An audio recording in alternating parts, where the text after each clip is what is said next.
Test, 1, 2, 3. What? Test, 1, 2, 3. Okay, we're good.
don't wanna hang out in the empty room. Yeah, the regular meeting, business items start.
all looking at, where's the camera? Where is it?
to be on.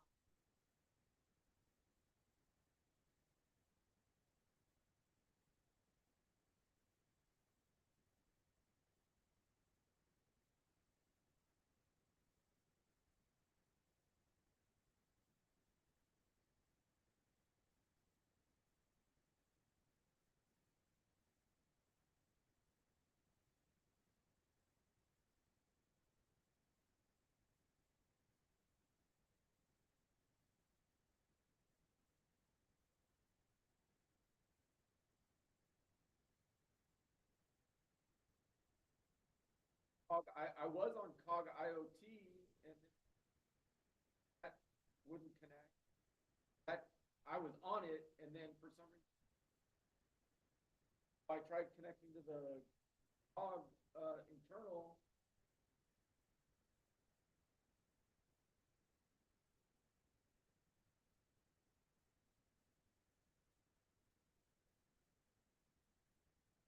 Well, I'll probably just stay on the library right now because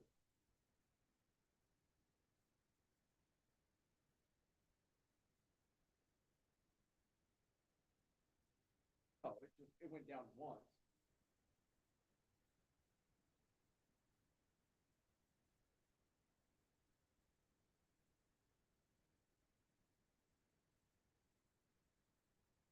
Have me do, Sam. Have me do. Go to settings and then what?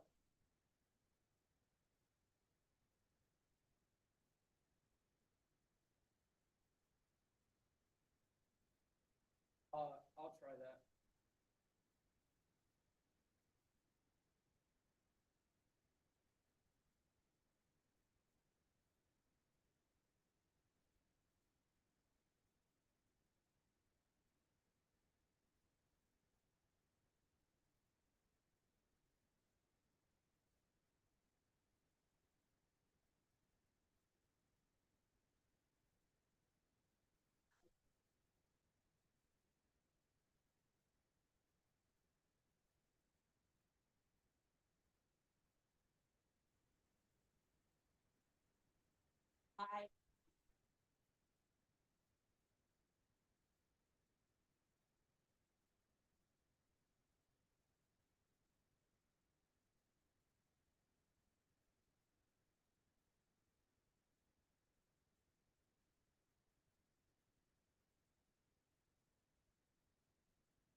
way if she wants, she can come.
Dr. Michael.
Yeah, they did. You're welcome.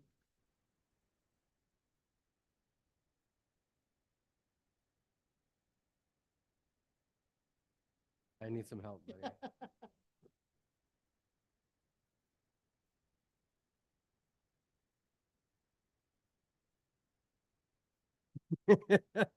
So happy. Yeah, that's good. Yeah. It's a favor. That's-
Welcome.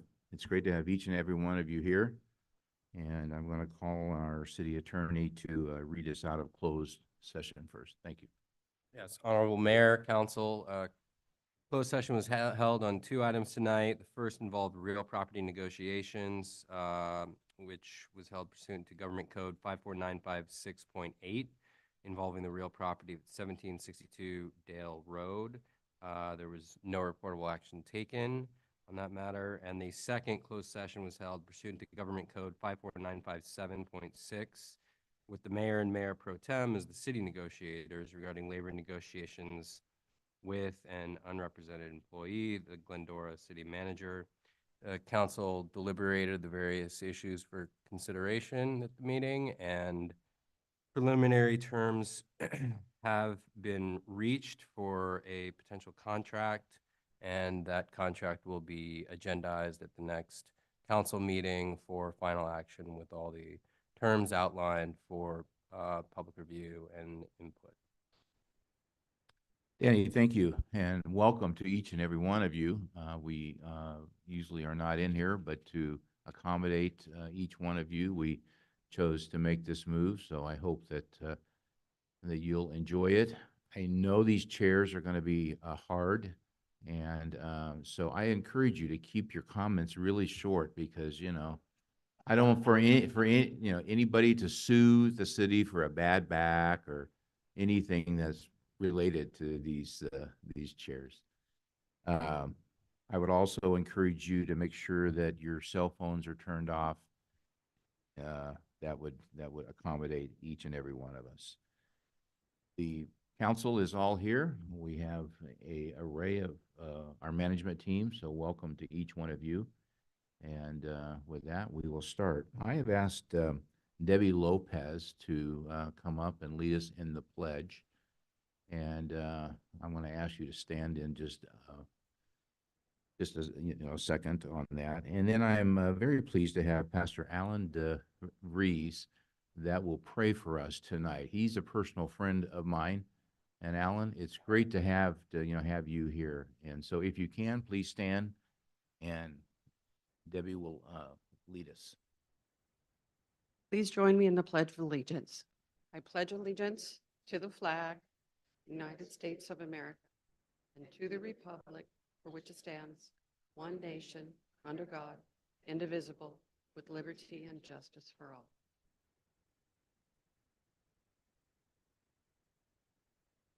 You can be seated. Let us pray. Heavenly Father, we thank you for the freedom that we have in this nation to gather here tonight. We thank you for all our civil servants, for their hard work and sacrifice. Father, we acknowledge that all wisdom comes from you. So would you continually bless them and generously give to each of them wise and discerning hearts to skillfully govern the people in our city. Give them courage and conviction to do what is right and to rule in fairness. Give the mayor, city leaders, staff, and city council wisdom so that they may solve problems, distinguish between right and wrong, bring order, stability, and prosperity to our community. May your wisdom produce in us creative ideas and solutions to problems, and may you give each of us sound counsel and good judgment to help make good decisions. May you also give us greater knowledge, understanding to give back what is good and excellent to our community. May our Glendora community be known for its charity and justice. Let it always prosper from the influence of good men and women. Lord Jesus, give your people in our community a spirit of unity as we follow you, so that with one heart and mind we may work together for the good of our city and glorify your name. Give us humility, Lord, and let all barriers, walls, strongholds, and divisions that keep us separated from you and one another come down.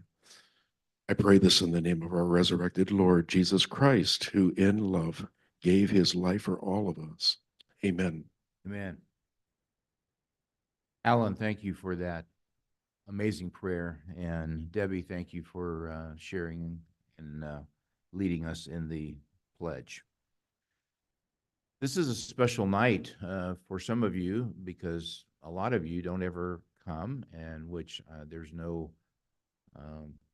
harm in doing that, but you get to hear student reports.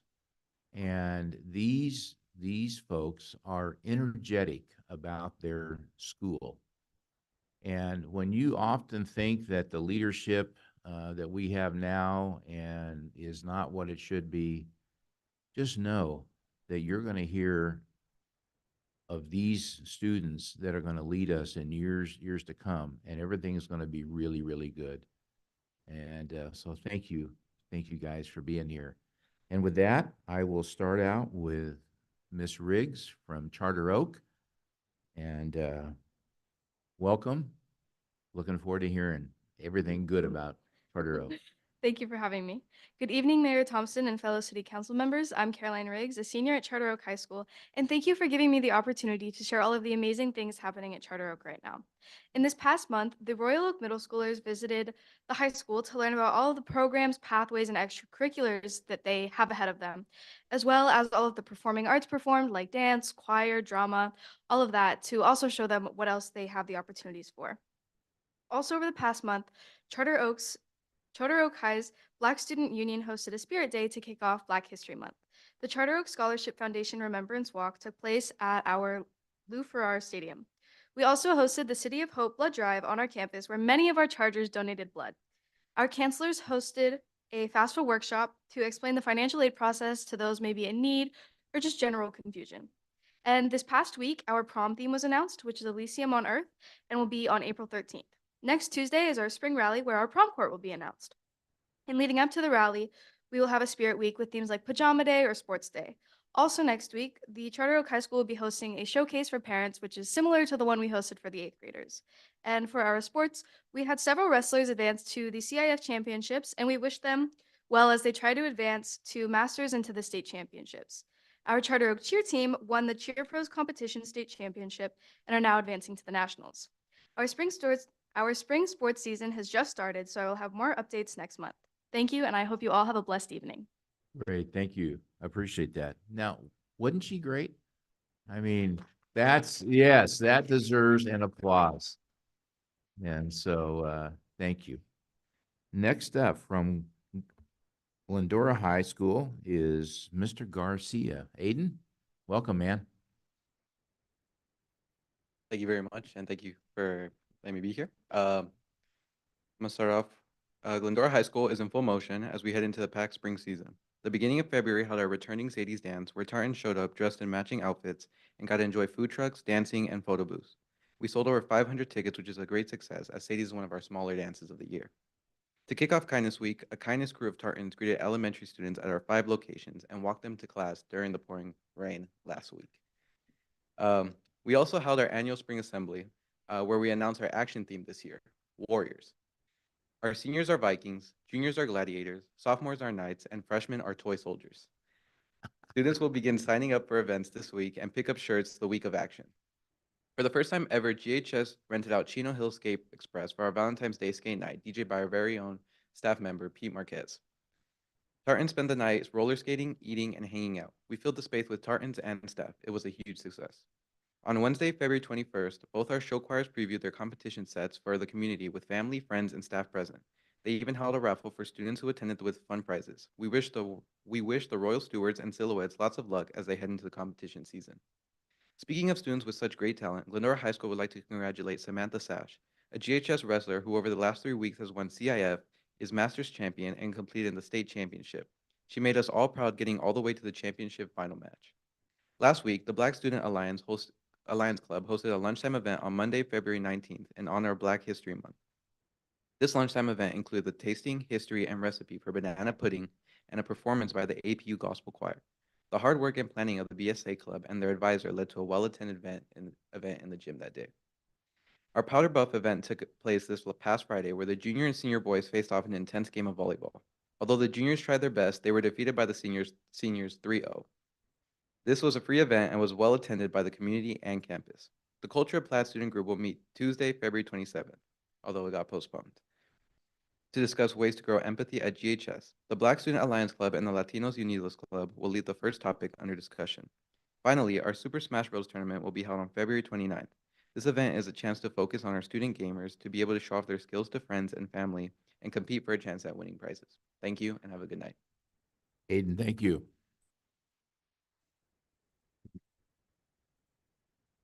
I'm telling you, the future's bright. It really is. St. Lucy's, Mrs. Straight Lane. Alexa, they just had an open house for all of us, and we went, and it was a wonderful time. So, got to meet you and other parts of your staff there. And we were grateful that you were able to and attend. it was really good. Yeah, yeah, it's great. Thank you. Good evening, Mr. Mayor Thompson and esteemed City Council. I am Alexa Straight from St. Lucy's Priory High School. At St. Lucy's, Catholic Schools Week gave us a fun start to February.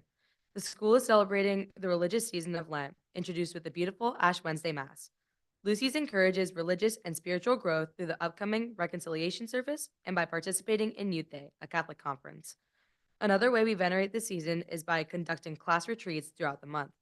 The freshmen had their retreat 2 weeks ago, while the sophomores had theirs today. This gives everyone a chance to step back and learn more about each other and how we can grow as sisters in a community. One way St. Lucy's grows as a community is by reaching out to our local heroes and inviting them for coffee on campus. Thank you for those who were able to attend, as I know it meant a lot to our school.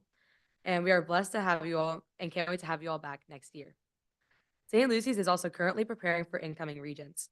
One way we do this is by offering high school placement test prep sessions prior to the HSBT.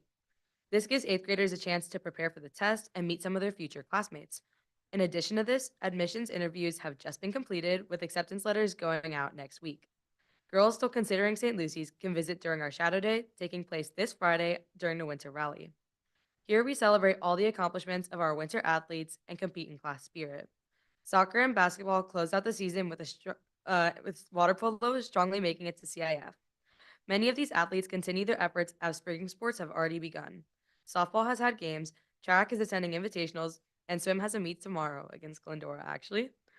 Mountain biking continues to race with some podium finishes, and our dance team placed extremely high in a recent competition. The 48th Annual Bash, our biggest fundraiser, is in the works as students, staff, and parents prepare for the great night. On March 23rd, everyone is welcome to food, drinks, and fun. There will be different things to do, such as online or in-person basket raffle. Everyone in and beyond Glendora, especially City Council, is invited to this night of solidarity and community. On Thursday, students are celebrating the leap year by leaping into bouncy houses and enjoying tacos. Our ASB has been working hard to make this dream come true before the long-awaited Penny Wars. Penny Wars is a week-long competition between classes to see who can raise the most money. Pennies add to the class total, while silver and bills subtract. This annual competition is held close to Regent Hearts and is taken very, very seriously. Class officers have been hosting sales for the past 2 weeks to get a head start before the class buckets are released to the public. The class of 25 is very passionate about defending their title as winners and can't wait to take on this competition into March. Thank you, City Council, for your time. I can't wait to be back next month, but until then, stay safe and God bless. Thank you. Thank you. And from Whitcomb High School, Mr. Ho. How you doing, man? Good evening. I'm sorry for being late. I That ran is- around the whole entire hall. That's why my hair is probably a mess. No, you're No. right on time. I've never been in this building before. Well, so sorry. welcome. Well, thank you for having me here. Good evening to everyone that came and everyone that's in front of me right now. Here we go. Events on campus. Since our last report, our PTSA has sponsored our annual Ladies Night Out. It was a successful event with the theme of breakfast at Tiffany's. There were many baskets donated that participants had the opportunity to win. The leadership class supported this event by helping to set up, serve the meal, and clean up. I was also there to help set up. The funds will be used to lower the cost of prom and support other programs and events on campus. Teachers are also able to apply for grants for classroom supplies, like those giant computer screens that they can tap on. We had our assistant superintendent and superintendent visit Whitcomb in early February. They were very pleased with the work being done in classrooms and saw an improvement from the beginning of last year. The leadership class is actively working to promote a fun, cohesive campus environment. This month, they planned a weekly Spirit Days and sold Valentine's grams that encourage friendships. Students who participate in Spirit Days will have their name entered in a drawing to win a goodie bag at the end of each month. Students who have perfect attendance are eligible to win Wildcat of the Week. This is a weekly drawing for students who have perfect attendance for the prior week. Students win a Wildcat t-shirt and a goodie bag. And I think those shirts are pretty expensive, not gonna lie. We also honor the students of the month who are overall good students with regards to academic attendance and behavior. So this basically means you've had such a drastic change in overall growth as a student and a human being. This month, our students of the month are Andrew Harris-Monian and Aubrey Morgan. Upcoming events. Whitcomb will be holding a career day on March 6th. There are approximately 10 presenters who will share their careers and experiences with our students. So something like the chief of police or a really good nurse who started off probably with like a struggling life maybe, who has a big impact on other students as well. The Whitcomb Prom will be on March 29th at the Glendora Country Club. The theme is Back to the 80s. Citrus College is providing free makeup and hair for our students on that day as well. State testing will be held on April 15th to 29th. Teachers will begin to do practicing tests to prepare our students for the testing process. Thank you for letting me share the events that are happening at Whitcomb. Thank you. Thank you, sir. Very good. These students are great, and we appreciate hearing from them each and every month. I'm sorry, back to the 80s? Okay, how many people were offended by that? Yeah, right. Okay, yeah. Good job. I wasn't the one who voted. You weren't the one. Ah, The 80s were 3 years ago to a lot of us, so. that's right. No, you see me as Don Johnson. Okay. Gary and I I mean, if we're asked to show up, we probably would and really teach you something about the, 80s. Because that's the era, right? Yeah, that's the era. Okay, we're moving on to reordering of the agenda. Is there anybody, including our city manager, that would like to propose that? Good evening, Mayor, City Council. Just a couple of requests with those in the audience, it appears. Would it be possible to move item 10 this evening? That's an agreement with TransTech for engineering services to be held before the special items. And would you mind holding a special public comment on item 5 this evening? The one comment period for all other items on the agenda, and then one comment period specifically for the feasibility study, if that would be okay with the mayor and city council. Sure, I think that would be fine. Okay. Do you want to go with public comment next? Yep, it Or- would be public comment next, and Okay. then item 10 before item 10. 5. Okay, good.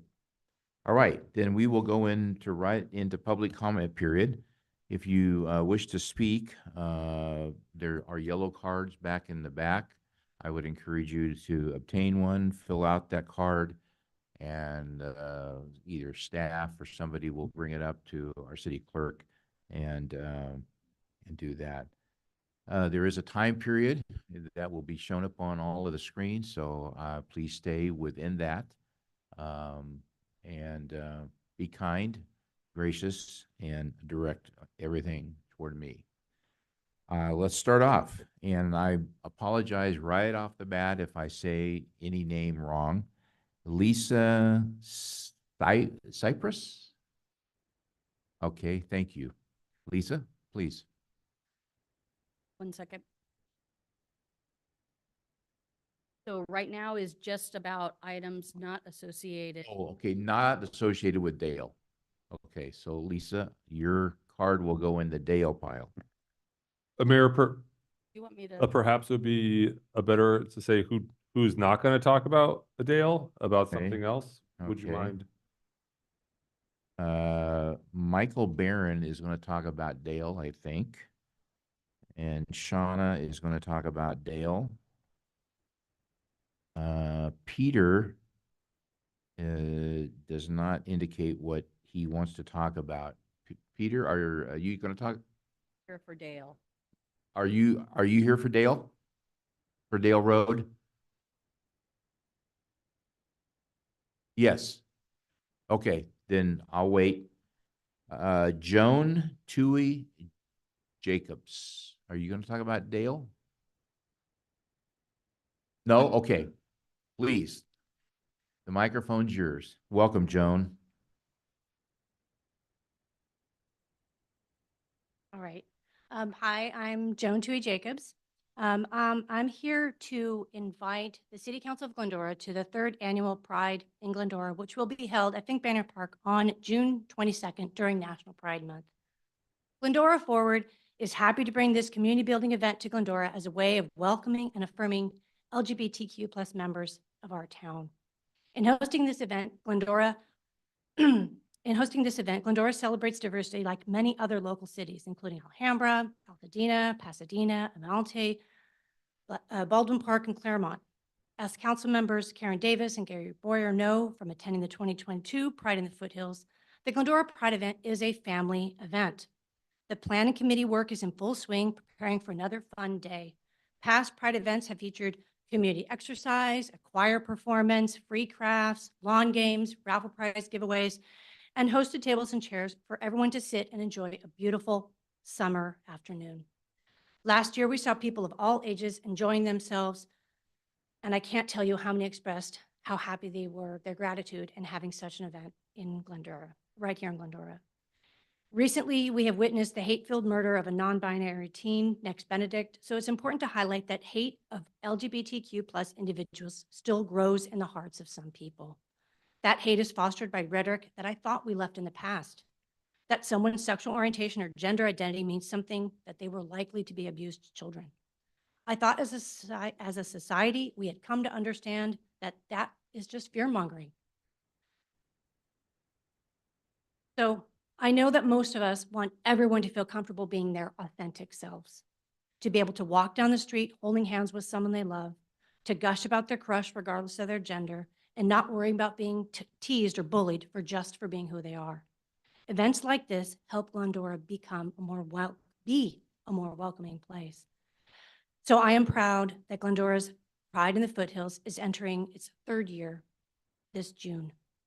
I hope to see some more council members there this year, and I ask the city proclaim June 24th Lesbian, Gay, Bisexual, and Transgender Pride Month, as you did in 2021. Thank you. Thank you, Joan. Is there anybody else that is here that wants to just speak on public comment other than Dale? Okay, I don't see anybody. Madam Clerk, is there anybody on Zoom that has their raised hand? Yes, at this time, I'd like to request that the Zoom participant from phone number 626-484-2450 request to unmute yourself is being sent to you, and you have 3 minutes. Are you there?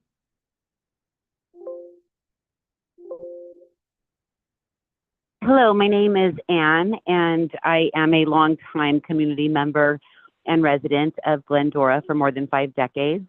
And I have some grave concerns, along with most of the other Glendora residents and community members, and their grave concerns that they have expressed regarding June 22nd, that they've called Can Pride you hold on in one the second? Foothills. We're going to try and increase the volume for you.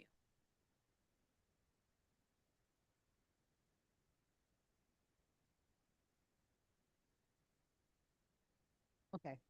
When would you like me to speak? Is that okay? Is it better?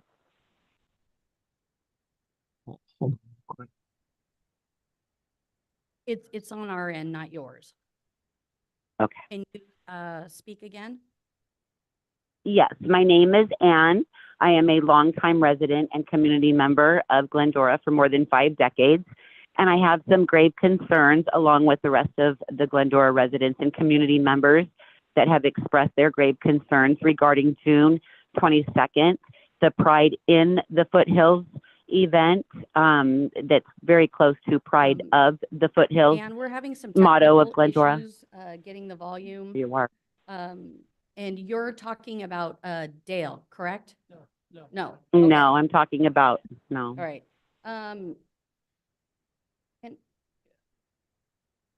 Okay, thank you. Craig, can you put the mic back there? Okay, Give us one more second and we're going to try and mic the computer. Thank you.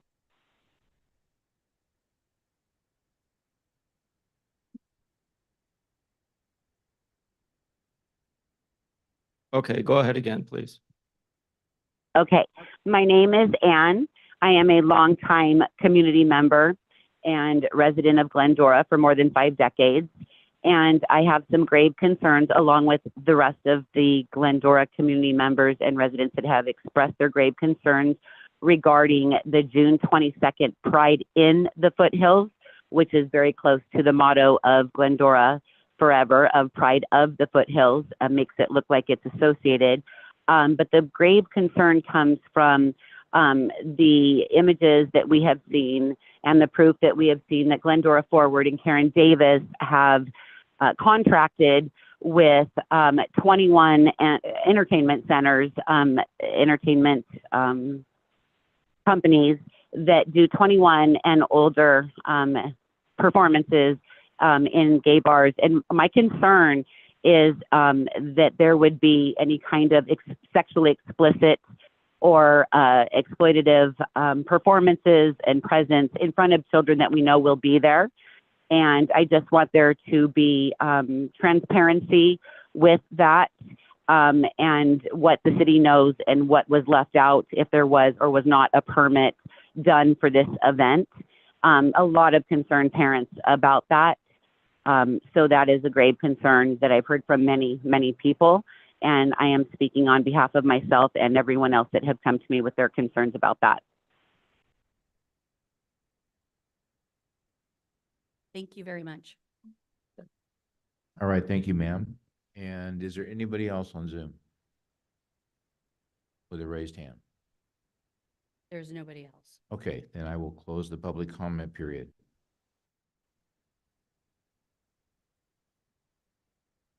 Yeah, why don't you come up to the microphone and then on your way back, you can fill out a card. Just, that's okay.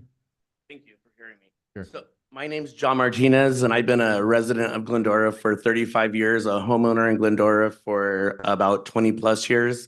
I'm also part of Glendora Forward, which is an amazing group. I go to church up the street with Pastor Karen Davis. It's just I've lived here a long time and I've seen the Glendora community grow in such an amazing way. And I'm sorry, I think the lady's name was Ann.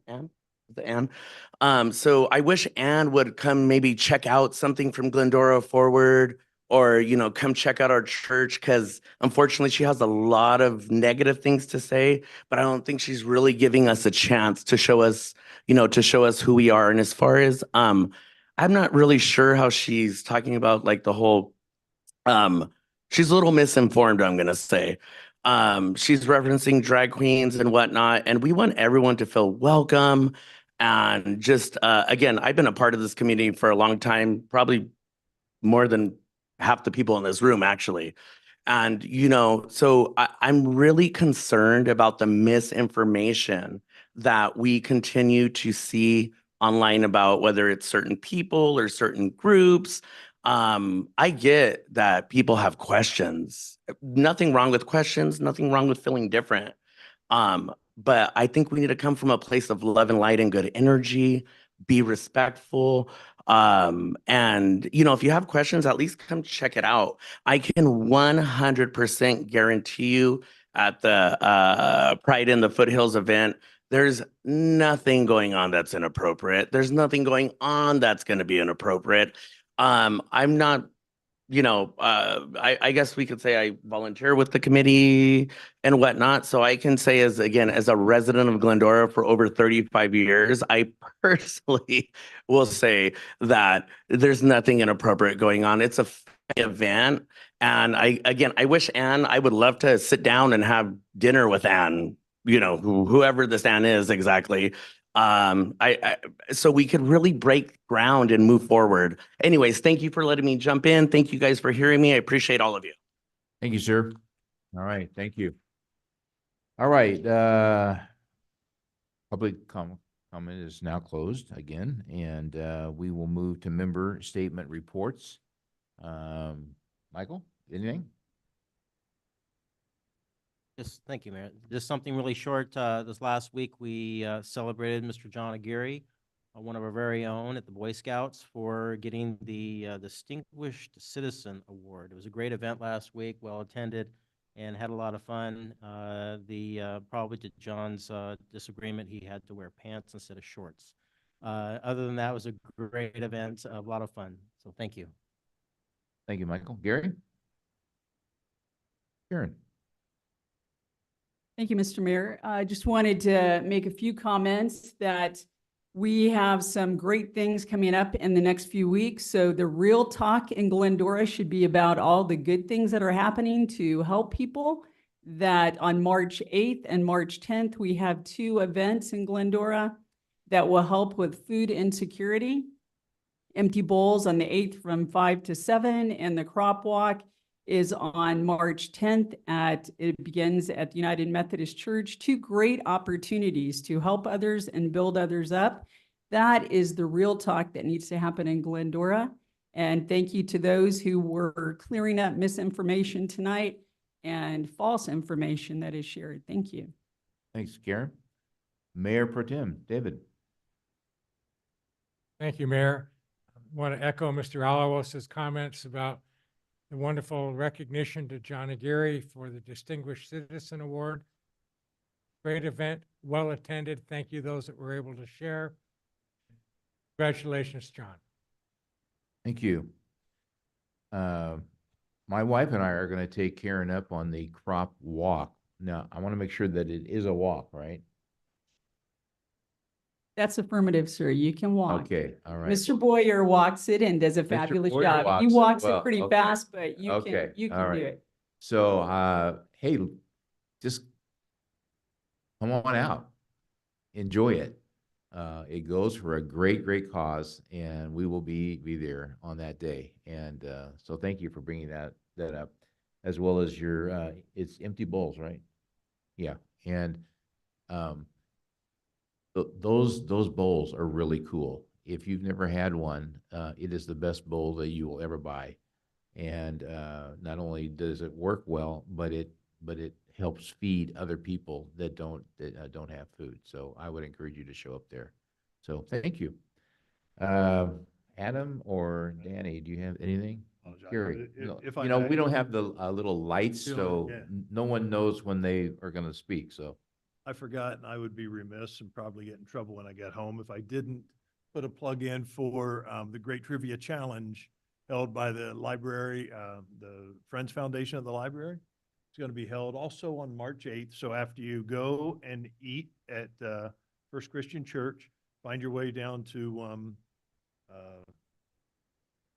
Foothill Christian School, and we'll be doing a trivia challenge down there, and come and enjoy, and you get to make fun of everybody that has the wrong answers when you have them in the audience. So please join us.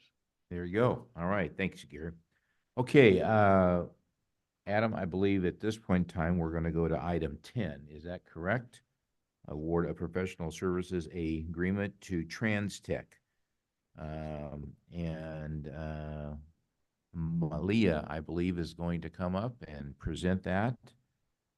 And so thank you for allowing us to scoot this in and enable her to go home after a long day's work. So, Malia?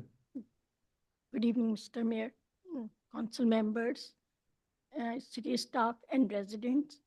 My name is Malia Ansari. I'm Principal Civil Engineer with Engineering Public Works.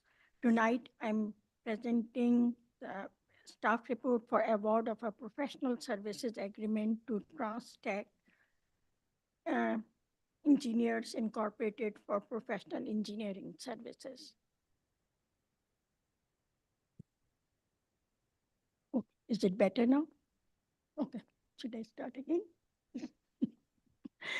Good evening, everybody. My name is Malia Ansari. I'm Principal Civil Engineer with Engineering Public Works. Tonight, I'm going to present the staff report for council approval for award of a professional services agreement to TransTech Engineers Incorporated for professional engineering services. Next slide, please. So the engineering division sent out the RFP to invite the proposals for municipal civil engineering services. RFP was reviewed by 37 consultants firms. A proposal meeting was held in City Hall. 6 consultants attended that meeting. A tour of City Hall, especially engineering division, was offered to the consultants to give them a better idea about the City Hall engineering division, what are the city needs, expectations are. After that, 6 consultants submitted the proposals. Reviewing the 6 proposals, all firms were found competent. Interviews were held, virtual interviews. 2 assistant public works directors, principal civil engineer, and business manager conducted the interview, where the consultants presented their qualification, work experience, and highlighted their firm's experience. So the municipal engineering services that city is looking for is to cover a lot of services, including capital improvement project, city engineer services, development, land development, engineering, emergency services. Things happen and we have to address those on a very quick turnaround time. Geology and soil engineering, hydrology, hydraulics, stormwater engineering, all those stormwater pollution prevention plan, lot line adjustment, new developments that involve new track developments, more than 1 houses, and so far. The 6 consultants that they submitted the proposals were just like Bureau Vistas, JMD, KOA Corporation, MNS Engineers, Project Partners, and Transtech. After a careful review of based on the proposal interview, city staff went with the Transtech engineers. Next slide, please. Transtech engineers are serving the community in Southern California for last 35 years. Their headquarters in Chino with satellite offices in major counties in Southern California, Los Angeles, Costa Mesa, San Bernardino, Big Bear Lake. And Transtech has a strong presence all over Southern California. As you can see in the map, the tiny stars shows that they are serving different agencies in different capacities. So they have a strong presence all over in the city. In addition to Southern California, they are also serving different cities in San Gabriel Valley. To name few agencies, it's like Temple City, South Pasadena, Alhambra, Diamond Bar, Rosemead, West Covina, maybe too long list to just keep saying. Next slide, please. So in addition, they are serving their staff. They have a very staff with extensive experience, specialties. Their staff is comprised of professional engineers, traffic engineer, licensed land surveyors, construction general permit that is related with the stormwater. That is again a long list. They have certified project management, certified access, so that will help us our ADA compliance. They have architects in their group, construction inspection. And on top of that, they are working with different agencies like Metro, Caltrans, LA County, that the city work from time to time. So that will be a good help from Transtech. Next slide, please. In addition to the technical expertise of Transtech, the other thing that was that impressed the city staff was their involvement with the community, the mentorship that they are doing to educate the school kids and university students. They hold frequent mm,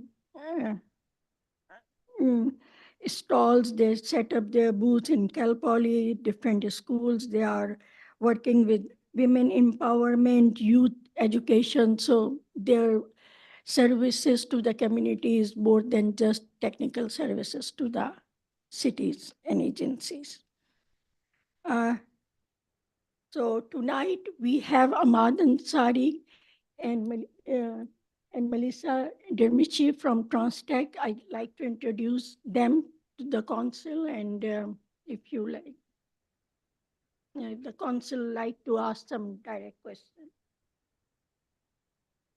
Thank you so much, Malia, and good evening, Honorable Mayor, Mayor Pro Tem, and council members. We're so excited to be here, and we look forward to working together with your community, your Public Works Department, Engineering Department, and getting to work on your wonderful city projects. Great, thank you. With this, I Just stay right there, because we might have a question or two to answer you, but So with this, my presentation concludes, and I like the council to, sorry, I moved away. Uh, So my presentation concludes, and I'd like to recommend the city council to award the 3-year contract for professional engineering services to Transtech for $1 million per year, and authorize the city manager or his designees to execute the agreement, including minimal and non-substantive changes. all right, thank you. Thank you. I will bring this back to council. Karen, questions? Michael, questions? I just have a couple. How many people in the back office will this displace or add? Are you asking them or Bill Whoever wants to answer it. I think they have or almost. Michael? Either one. Tag. Yeah, I don't anticipate this will displace any of our existing staff. This will just augment the staff that we have, bring in special engineering capabilities that we may not necessarily have in-house to be able to address a lot of the capital projects that they're working on. So they're in addition to an enhancement of our existing staff. They've got a very deep group of professionals in their organization that can help us with all of our CIP and emergency projects or anything else that come up. So they'll be a great addition and support to Malia and her team. I guess what I'm asking is the load that we have on our current requests and needs, how many would you have to backfill if we want to do this ourselves in-house? I don't know that we would have the capacity to hire enough staff to take on the loads that we currently have. If it was, I mean, we would probably need another half a dozen or more engineers, associates, plus contract managers, inspectors. It would be almost unfeasible for us to be able to bring that many staff in if we could find them in the marketplace right now. So with the level of abilities they're going to bring to the city, do we have enough forward-facing staff at the counter to help folks? Yes, we do, and they will also help us with the counter coverage as well. Great. Do we need any backroom support for their out services? I'm not sure what you mean by backroom Well, support. I'm sorry, sir. As they bring their services to process drawings and requests and things, do we have to have any in-house folks to process that We will work side by side. side by side? So we have enough capacity in-house to handle that extra throughput? Yes, we do. Thank you. Okay. Gary? Just one more question, either for Bill or Adam. Maybe you could address some of the struggles that we have right now trying to recruit and retain engineers in-house? Absolutely. I don't think that's a struggle that's unique to us in Glendora. Engineers are in high demand. We've seen a great deal of turnover the last few years in the engineering department. The recruitments for those positions are difficult. Again, there's a lot of demand for those services. One of the things that Transtech will help us is give us some consistency over the next 3 years to get a lot of these projects designed and to the finish line. One of the things that we struggle with some of our projects is it might be a year or two in design, another year in construction. And with our turnover, we've had staff that were mid-project that have had to leave. They've taken on new jobs outside the organization, and then we're left trying to pick that up. So having these additional services will help us quite a bit. We are going to continue to recruit for those positions in-house as well. But again, that has been a bit of a struggle. The market is just, I'd love to be an engineer right now out there looking for something because the market's hot for folks that are doing that. So having this ability really gives us the depth we need to get these projects to the finish line. Appreciate that. That was the only comment. And for the high school students here tonight, engineering, it's a place to be. Thank you. That was it. Good idea. David? Thank you, and thank you for this proposal. At the dollar amount for the services per year, is that a all-encompassing, so it's whatever we present them as opposed to the meters running or job-by-job add-on fees? Yeah, so it would be whatever services that we are requesting from them to do. So yeah, if we had them come in and we were looking for some staff coverage at the counters, there would be a cost associated with that. If we have them doing design work for, a water line replacement project, there would be fees for those. So we'd be allowed to work within that budget that we have to go through our prioritized list of capital improvement projects and any services that we need. And then recognizing their breadth of expertise, we now have experts in all areas that we might need versus learn curve. So Yes, absolutely. thank you. David, thank you. I support this, so I will call for a vote, please. A motion? Second it. Okay, motion by Michael, a second by Karen. Madam Clerk, would you call the vote? Thank you. I have a motion by Councilmember Alowis, a second by Councilmember Davis. I'll conduct an oral roll call if each can respond with with their vote when I call your name. Councilmember Alowis? Yes. Councilmember Boyer? Yes. Councilmember Davis? Yes. Mayor Pro Tem Friedendahl? Yes. And Mayor Thompson? Yes. Motion carries 5-0. Great, thank you. Malia, thank you, and thank you. I appreciate that. Okay, let's go back to item 5, the feasibility study for property at 1762 Dale Road. We're going to have a public comment on this, and but first we're going to hear the staff report from Valerie, and I know staff has been working very hard on all of this, and I believe that there's a PowerPoint that will accompany what she says. So, Very good. Thank you. Valerie? Thank you, Mayor. Good evening, council, members of the community. I was going to say too, could you introduce the two guests that are here? I think they're a resource for all of us, so could you do that too, please? Yes, we have with us tonight Julie Cooper. She is principal of EPS, Economic and Planning Systems, who helped us tremendously with the financial feasibility of some of these different scenarios we're going to present tonight. And we also have Brielle Salazar, who is the Housing Trust Manager with the COG Regional Housing Trust. Again, very tremendously supportive of what we're doing and helping us to put together this report tonight. So at the end, if there are any questions that require their expertise, they are here tonight to help us answer your questions. So again, thank you for allowing me to give this presentation. We have heard council's request to make sure that we keep the community informed of everything that we're doing with this site. So since the property was acquired, we immediately made efforts to go ahead and let the community know with a press release that was released, as well as sending out postcards to the immediate neighborhood, letting them know of the city's acquisition. And we have a dedicated website that we keep up to date with the activity and the ability to sign up for notification.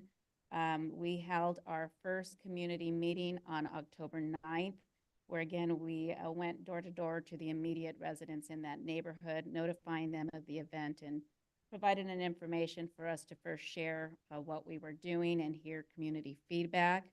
And then most recently on December 12th, we had a dedicated meeting where Human Services presented council with an update on the homelessness and gave some information, great information on the progress and accomplishments that they are making through their partnerships, including Al-Qaeda. So tonight, we are going to present the results of a site feasibility analysis. It's the next step of several in the process that we're taking to get towards a completed development on the site. Nothing has been set forth as of yet as far as identifying the development, but tonight, that's what we're here to talk about and present. So thank you to everyone who came out tonight, and we'll get into this now.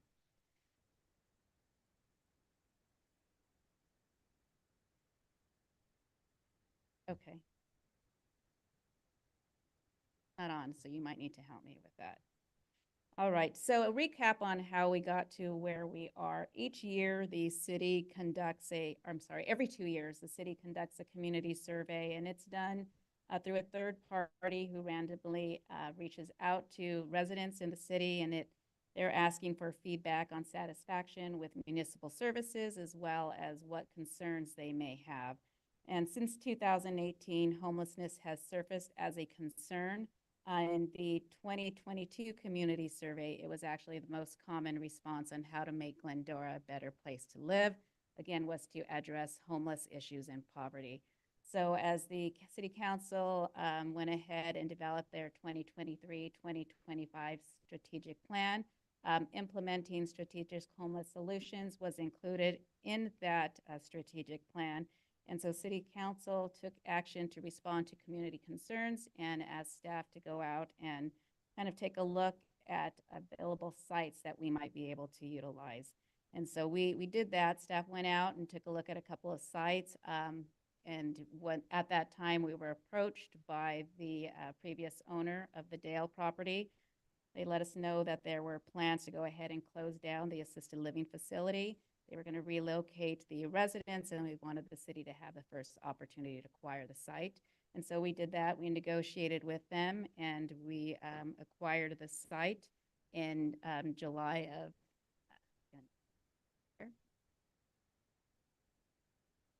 You're not working. Sorry, Kathleen. All right. So we negotiated the site and we acquired it at the end of July. And 50% of the funds were utilized from restricted funds that could only be used for affordable housing. The other 50% of the funds came from Measure E. Later tonight, there'll be a public hearing where we'll be requesting for a grant of PLHA funds where we'll get some of those funds reimbursed back. And so you'll hear on that later.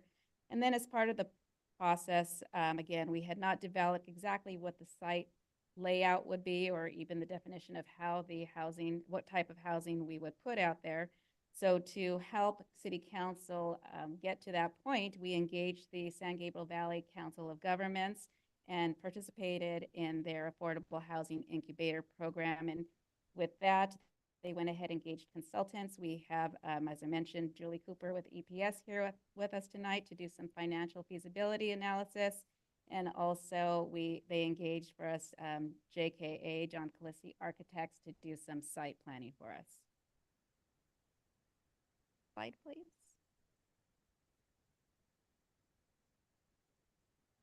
Okay.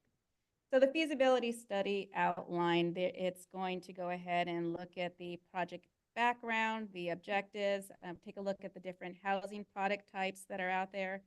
We're going to take a look at a couple different development scenarios and then the feasibility for each and design, and then how to evaluate and maybe some things for city consideration. Next slide. You can jump. Do one more. So quick overview of the site. Most of you are probably familiar. This is the Dale property located at 1762 Dale Road. It is 2.17 acres. Currently, it is zoned residential for up to 20 units per acre. There is something called a state density bonus. It is a law which requires that the density can be increased up to 36 dwelling units per acre when there's affordable housing. It's a sliding scale, but at max 36 dwelling units per acre is what would be allowed. So the city, as I mentioned, acquired the property in July 2023. As I mentioned, it was assisted living facility. And again, the city's objective is to address local needs around housing, affordability, and homelessness. Next slide. So the feasibility is conducted, again, it's to understand the alternatives and what can be done with the site. So we're going to take a look at developer interest, how different projects are feasible, how they might be feasible, whether or not their feasibility and their program fits with the developer's mission and goals, what kind of public funding is available, and which kinds are going to be prioritized to receive public funding. What is the city's role? Do we have the ability to identify residents for any of the particular projects? And then city's financial participation. Do we need to provide any further additional subsidies to effectively support the project? Slide. So as part of the feasibility analysis, the consultants did reach out to different developers and operators of transitional housing so that they can go ahead and provide some feedback on feasibility and interest. And so that is going to be incorporated into the study as we get through this presentation. Next slide. So we're going to take a look next at the different types of housing product types under the affordable housing umbrella. Next slide, Kathleen. All right, so the first thing we're going to look at is permanent housing. So this is kind of like your typical apartment complex, and even within here, there are different types. They're going to be deed restricted, which means that they have to maintain affordability for a minimum of 55 years. In the first example that we'll hear tonight, the target group is going to be for low income, and for tax credit purposes, we are looking at 50 to 60% or below area median income. I'll get into that a little bit later. And these will be for family households. And it's a multifamily rental format, and it's up to 36 units per acre. A sample of that would be the Elwood Family Apartments. If those of you are familiar, it's on Route 66 and Elwood. We have those, a similar project there. The other type of housing product would be permanent supportive, where it targets a lower income group at 15 to 30% of the area median income. And that would be targeted for special needs, could be veterans, could be disabled, or it could be seniors, or type of group that is under 30% of the area median income. Again, it's a multifamily apartment style project. It might include, or it will include, supportive services. And again, it's up to 36 dwelling units per acre with a state density bonus. Slide. And then we have temporary housing. So the first type is some type of transitional housing.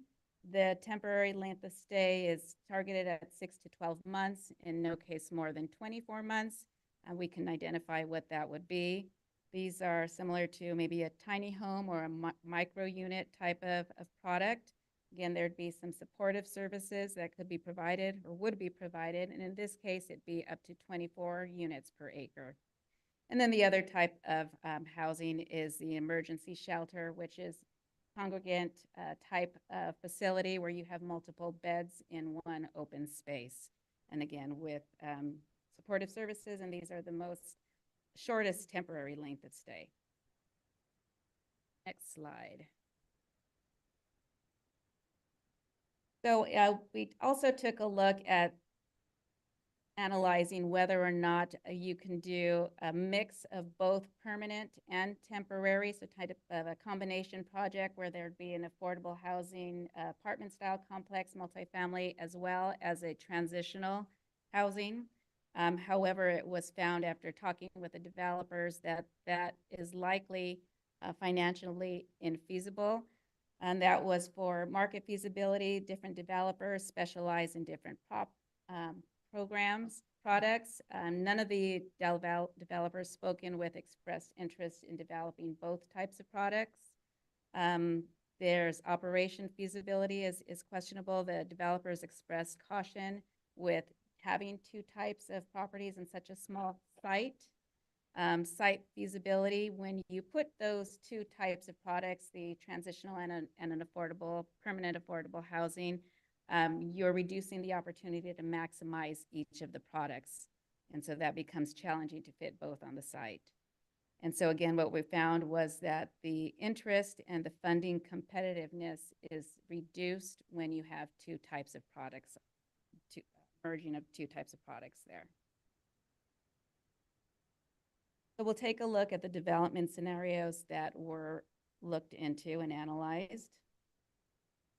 So the first one, as I mentioned, was the permanent supportive housing for large families. In this case, as I mentioned, a similar product is the Alwood Family Apartments.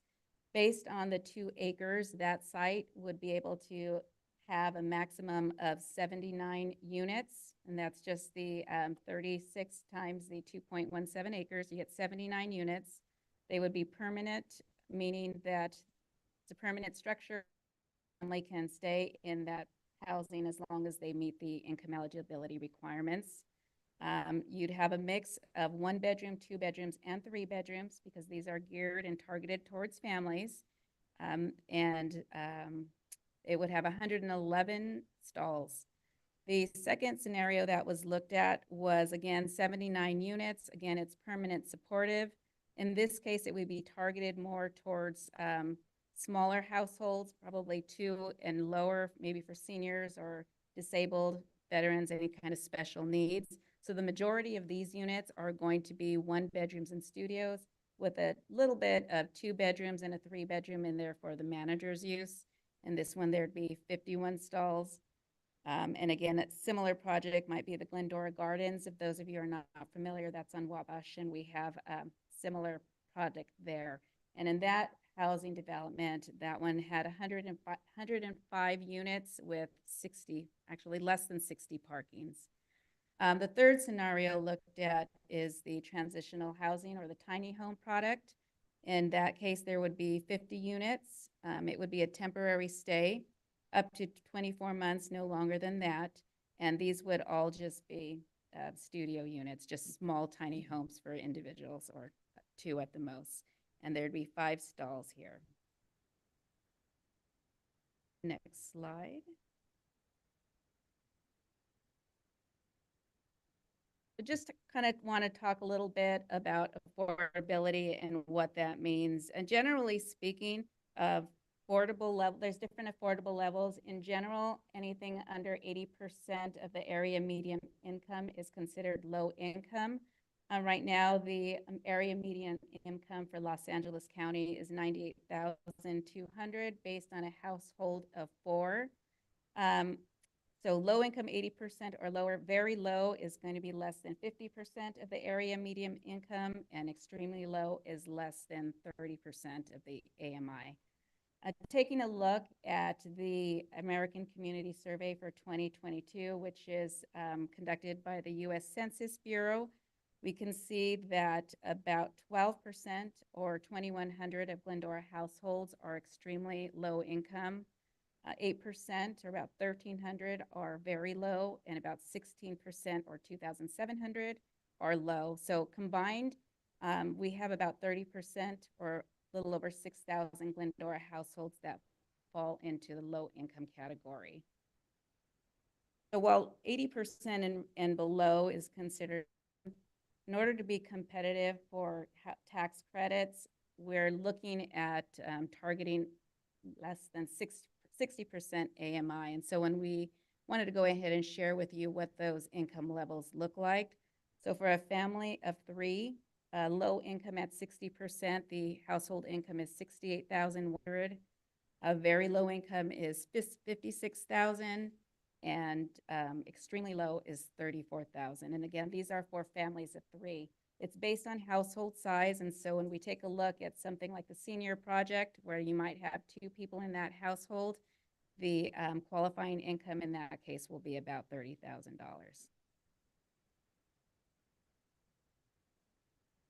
Slide.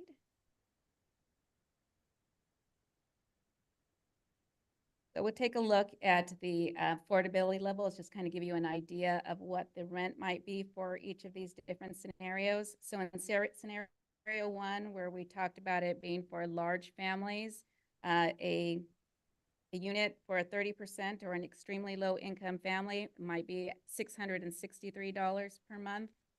A very low income household would pay about $1,100 per month, and a household at the low income range would pay about $1,300 per month. And this is for the family apartment styles. In the case of a special needs or seniors where there's extremely low income, the rent there would be about $589.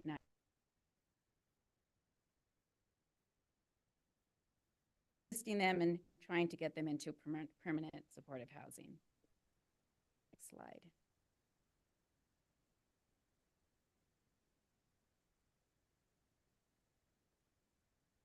Next, we'll take a look at the financial analysis for each of the different scenarios. And EPS went ahead and evaluated the different development costs for your tangible items such as construction, materials, labors, and equipment, soft costs, which might include project management, architectural design fees, financing costs, and the land acquisition and the site preparation. So took a look at project costs for each of the different scenarios, and then they went ahead and took a look at the sources of funding that would be available for each. Also took a look at the city's potential role in providing financial support and operational costs where necessary. Slide. So for the first scenario, this is for the large family model. The total costs that are estimated based on this time is approximately $48 million. And that's including the cost of the land, which was $5 million. We're going to talk a little bit about demolition next. And then you've got your hard costs and your soft costs for a total of about $48.7 million. As far as the sources for the funding sources on that, the city has already did a contribution with acquiring the land, and we're going to be looking into the demolition costs of $6.3 million. There are tax credits out there. It's a competitive process, but they can potentially obtain $26.3 million through tax credits.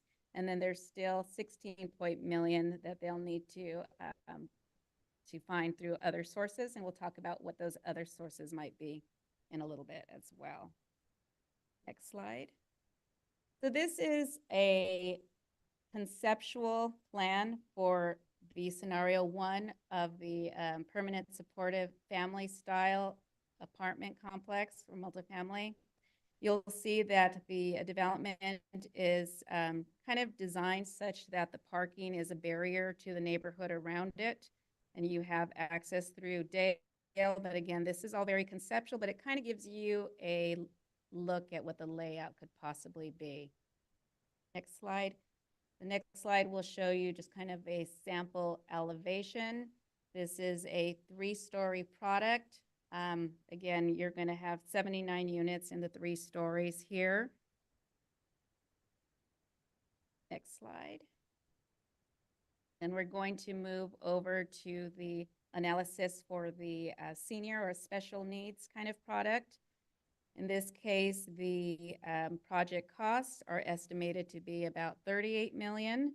And then breaking down the different funding sources, again, the city contribution, the tax credits, and other sources, which the gap there would be about $12 million that they would need to recoup or find from other sources. Next slide. Just a sample conceptual planning of the senior product. You'll see that the barrier here is some open space that they put around for the neighborhood homes, as well as some parking over on the side to the east. And next slide. Next slide kind of gives you a conceptual look at what this might look like.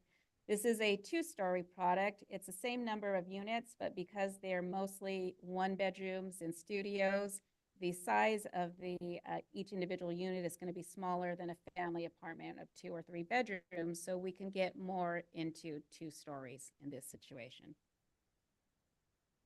Next slide.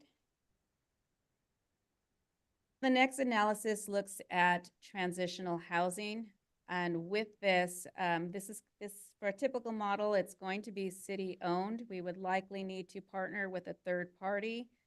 We can also certainly look into partnering with the Regional Housing Trust. There may be some available sources to support the capital expenditures. We're looking at the typical capital cost per unit is 28,000 at the current time. So for 50 beds, the capital cost for a transitional housing product would be approximately 1.4 million. This does not include the land costs, which the city has already distributed, but so it would be an additional 1.4 million. Next slide. So in addition to the capital costs, there would be ongoing costs with a transitional housing. The typical operational cost for this kind of product is about $100 per night. So for a 50-bed project, that's $5,000 per night, and at full occupancy over the course of a year, this is about $1.8 million. So again, there are some other sources of funding that may be out there, but those are always variable. So in the case that there are not funds available, or there's also regulations that are applicable to those funds out there. So there's likelihood that the city would need to go ahead and subsidize these ongoing costs. Next slide. So taking a look at that, when we looked at those capital stack of the available sources of funding that were out there, there was the other. So here is an example of where some of those other sources of fundings may come into play. There is the Housing and Community Development Grant. There are low-cost loan funds. There are funds that are available based on the target population, such as funds that are available for veterans or homeless prevention. There's also LA County housing funds as well, and local grants participation from the city. With transitional housing, there are some homeless funds such as Measure H. There may be some funds available with the Regional Housing Trust. And again, these are all going to have regulations. So if the city wants to maintain more control, there would be a greater amount of the funding participation coming from the city. Next slide. So we're going to take a look at those three different scenarios and kind of give an evaluation on how they each stand. So what they did as far as evaluating the feasibility, there were a couple factors that were looked into, including developer interests, the public funding competitive, how likely it would be to fund or get that other source of funding on each of the different scenarios, and then the city role in potentially identifying who would be able to live there. So with the first scenario, which is for the large family product, there is a medium to high interest from developers who would like to participate in a product of this sort. As far as funding that might be out there, there is a medium level of availability, and the city would have a low role in identifying those residents. For the most part, our participation would be donation of the land and put them on a long-term lease.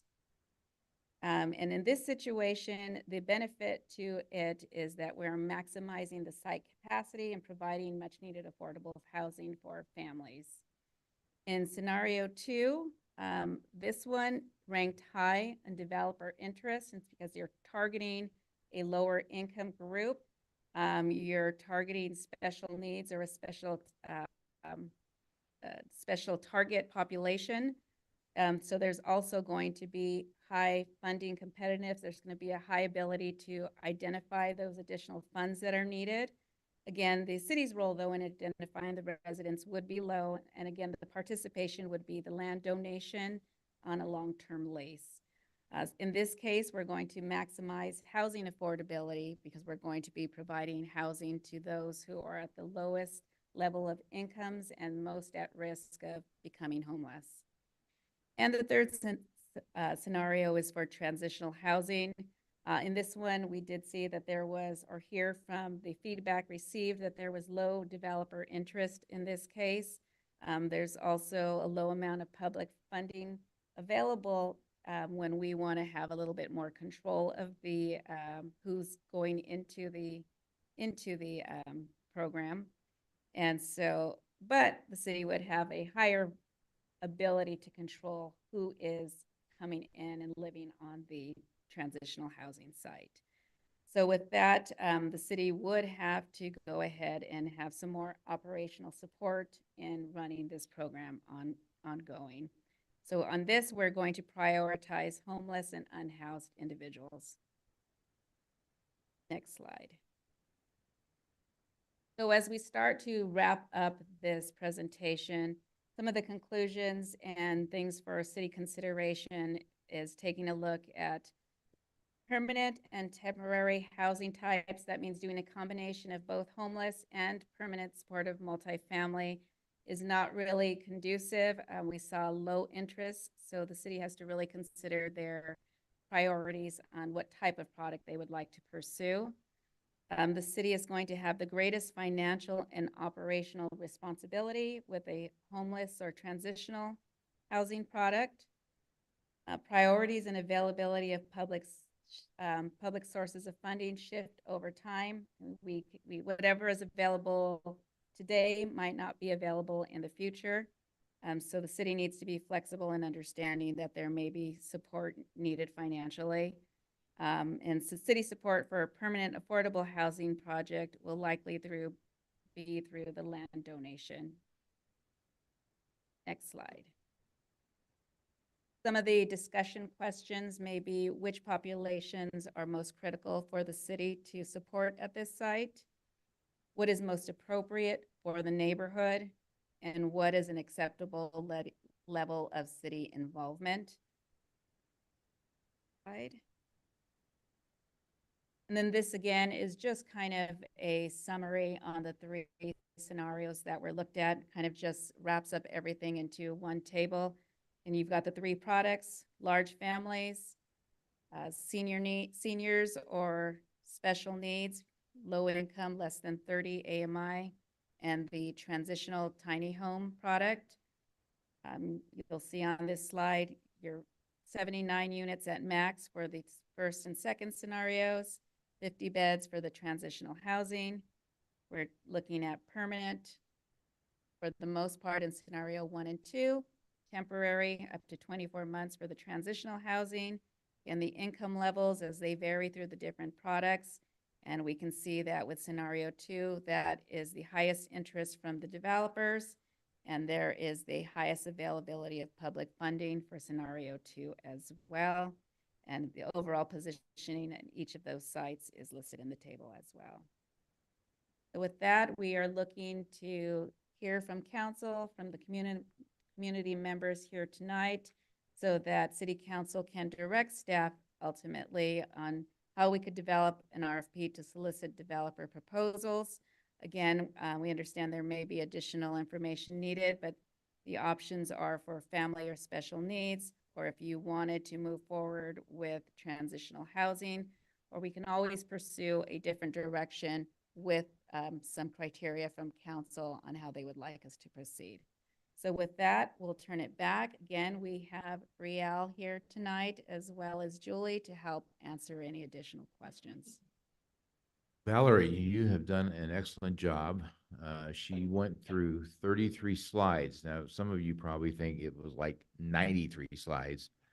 Trust me, it was only 33 slides. And I want to applaud you that you've done a very good job of absorbing every word that she said. The good news is there's not going to be a test afterwards, so everything's good, right? This is the time where we want to hear from you. As has been said, we are seeking guidance. Staff is seeking guidance. I doubt we're going to make a decision this very night. So maybe that causes some of you less angst and stress. But truly, we want to hear from you. If you want to speak, please just go to the back and get a yellow card and put your name and everything on that. And can I ask you to do one thing for all of us? Give us your thoughts on what you would want for us to do. It's easy to sometimes just say, no, I don't want this built. Okay. There's homeless that are among us. We all know that. We're trying to respond to the survey that was taken that noted this is a very important thing. So give us your thoughts on what we should do. We are very serious about that. And staff is here to take notes, because all of this is going to go into our next steps as we try to figure out what those steps are going to be. So with that, I will open up our public comment period. Same rules as prior apply, a 3-minute time frame. One other thing is, some of you may not know this, but during this time, we're not going to answer you. It's not that we don't want to, it's not that we're being rude, but the way this works is you get your chance to speak, and we just absorb it. And so please know that if there's a question that you have, someone up here will probably get back around to answering that, but we're not going to answer anyone while we're in this space. Okay, just wanted to make sure that if you're new, you probably wouldn't know that. So with that, let me start with Peter Gasparelli, if I'm saying that correctly. You want to hear some others first, Peter? Okay. Then let's go with Michael Barron. Michael, welcome. How you doing? You're walking well for having sat there for a couple of hours. So Gotta good man. the kinks out. Well, I was probably one of the people that said, yeah, I don't know if I like these 3-story buildings in Glendora. I like Glendora, I like my neighborhood. But, I met somebody, actually it's a friend, and she and her family moved into the complex over by, on Elwood. Okay. By Baskin Robin. And her story with her husband and a couple kids, is one that reinforces for me the value of considering this kind of solution. And they, were dedicated, they worked hard, and they moved out because they moved out of the income. Yeah, right. And so, if you could assure that those are the kind of people that get admitted through some type of screening process, what is going to be the screening process? Can anybody move in there? A person from Portland or from, wherever. So I think you need to let us know, how are you going to screen? And not only screen the parents, have they been previously incarcerated? Do they have jobs? How about the kids? I like the family approach because that's going to add kids that can go to the schools. And the schools, unfortunately, are seeing a decline in attendance, right? But I don't know if it's possible to do a mix of families and then the special needs, a combination that reflects more of what a true community would be like. So that's something I would like to hear from. I'm not saying mix the transitional with the permanent, but just have 2 types of permanent. Consider that as an option. The other thing I think is, I guess it really has to do with choosing deserving families. How do you get that? How do you avoid bringing in an element that really is not conducive, or I would say is not that hardworking, wanting to improve themselves, respects private property, respects the rule of law?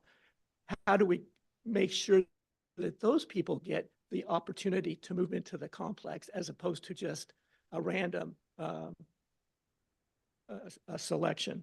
So I think those issues are important. I also did a quick calculation. You take $48 million and divide that by 79 families. You know what that is? It's $607,000 a family. Let me have a third of that money and I'll go find 3-bedroom houses in Yucca Valley, for a third of what we're going to spend. So that's a lot of money. And, you know, you guys know where you're going to get this funding, but $607,000 per family? Think about it. Anyway, thanks for the opportunity to comment. Michael, thank you. I appreciate that. Let me go back to the first card that I pulled. Lisa, are you here still? There you go. Thanks for sticking around and looking forward to hearing what you have to say and any ideas that you might have for us. Thank you so much. Good evening, Mayor Thompson, City Council, residents of Glendora, and partners. My name is Lisa Cypress. I am a housing specialist with San Gabriel Pomona Regional Center. I don't know if you're familiar with Regional Center. There are 21 in the state of California. We are funded by state and federal. We are funded due to the Latterman Act that is in the California Constitution. San Gabriel Pomona serves about 30,000 individuals in our catchment area, and Glendora is one of the cities that we serve.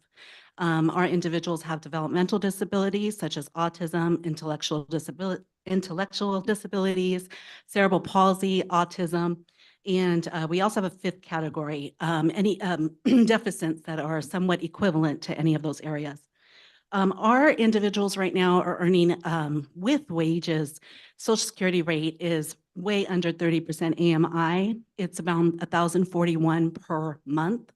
Obviously, with the housing that is out there, it's very difficult for them to find some type of sustainability.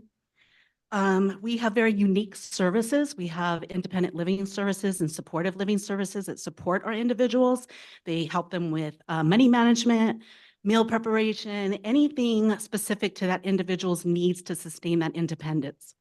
We also just recently partnered with a housing service provider to help these individuals maintain the documents needed to sustain the qualifications for a voucher. So today I'd just like to introduce ourselves, let you know that we'd be interested in partnering with your developers or your city and possible set-asides for some of our individuals. So thank you for your time. Thank you for your consideration. Lisa, thank you. That's interesting, and we appreciate that. I've put your card aside, and I'll make sure that our staff gets that. Mike Lancy, are you available? Hi, Mike. Hey, I'm doing great. I appreciate you being here and looking forward to hearing what you have to say and any ideas that you might have. Yeah, good to see you all again. I'm Mike Lancy. I live on 1733 Dale Road. I can't cover everything that went through my head in 3 minutes. What I'm going to try to do is point out what I think are, in 2 minutes, the problems, and then in the last minute, give a suggestion, which, like you said, there's Great. no answers tonight, so I Yeah. don't expect it, but I just want to give this. And if it could, I don't know if it's possible to have the site plan redisplayed while I'm talking, because what I think is the 800-pound gorilla here on this problem is Dale Road, of course, is a street that exists of, like, say, 7,000 square foot lots, right? What 1762 is, or whatever the address is, problem is that's a 2-acre plus site, and that basically is given this knowledge of, well, it's part of Dale Road. But the problem is that the traffic that's going to be generated off of that, it's not comparable. It isn't to scale with the rest of the street. So what I see as the problem is all of the infrastructure that's going to be needed to support that: fire, sewer, water. How's that lot going to be serviced? Because it's going to be treated, the address represents it as a 7,500 square foot lot, but it's 2 acres. And so all of that traffic is going to be flowing off of that. I would think that even the emergency services, and I apologize, I'm horrible at this public speaking, so I get nervous. But even fire and police, we already have, and of course you guys have been gracious enough to give us our, our zone for that. So I recognize that. But, we're going to end up with the retirement center there that generates all kinds of, emergency services. Now you're going to have 2 acres plus with, I don't know, 200 people, and you're going to have the same problem, and they're going to collide. So I don't even know how you can get, that kind of emergency service to that lot. But I see that it's not up here, but my question is why, and maybe it's been thought of, but why isn't, and I know it's not owned by that lot, but why there isn't an eminent domain to make the access off of Grand Avenue? Because that would be the logical solution, is not have the traffic go through Dale Road, not being selfish, just being practical. Because by going to the east, the thing can be as wide as it needs for emergency services. There'd be much more access, so I think emergency services would be much more appreciative of that. And then it wouldn't impact our neighborhood directly. So it would be more spread out amongst the city, as far as a solution. So that's what I'd like to suggest as a solution. Right. Thank you, Mike. All right. I appreciate it. You did well. Shauna Elias. Shauna, welcome. Thanks for being here and giving us your thoughts. Good evening, Mayor Thompson, council, and city staff. My name is Shauna Elias. Most of you already know me, but I'm a resident here in Glendora, a local real estate agent, and I'm currently running for the city council seat that Council Member Boyer will vacate at the end of his current term. I've been following this potential Dale Road project since council first brought it up. The reason I wanted to speak tonight is to provide some personal insight into the situation before you make a decision on the options you're being presented with. As a part of my city council campaign, I've been out canvassing in my district. Part of what I'm doing is collecting data about what areas are most important to the households in District 3. I've also collected similar data from Glendora at large. By far, one of the most important topics for Glendorans currently is homelessness.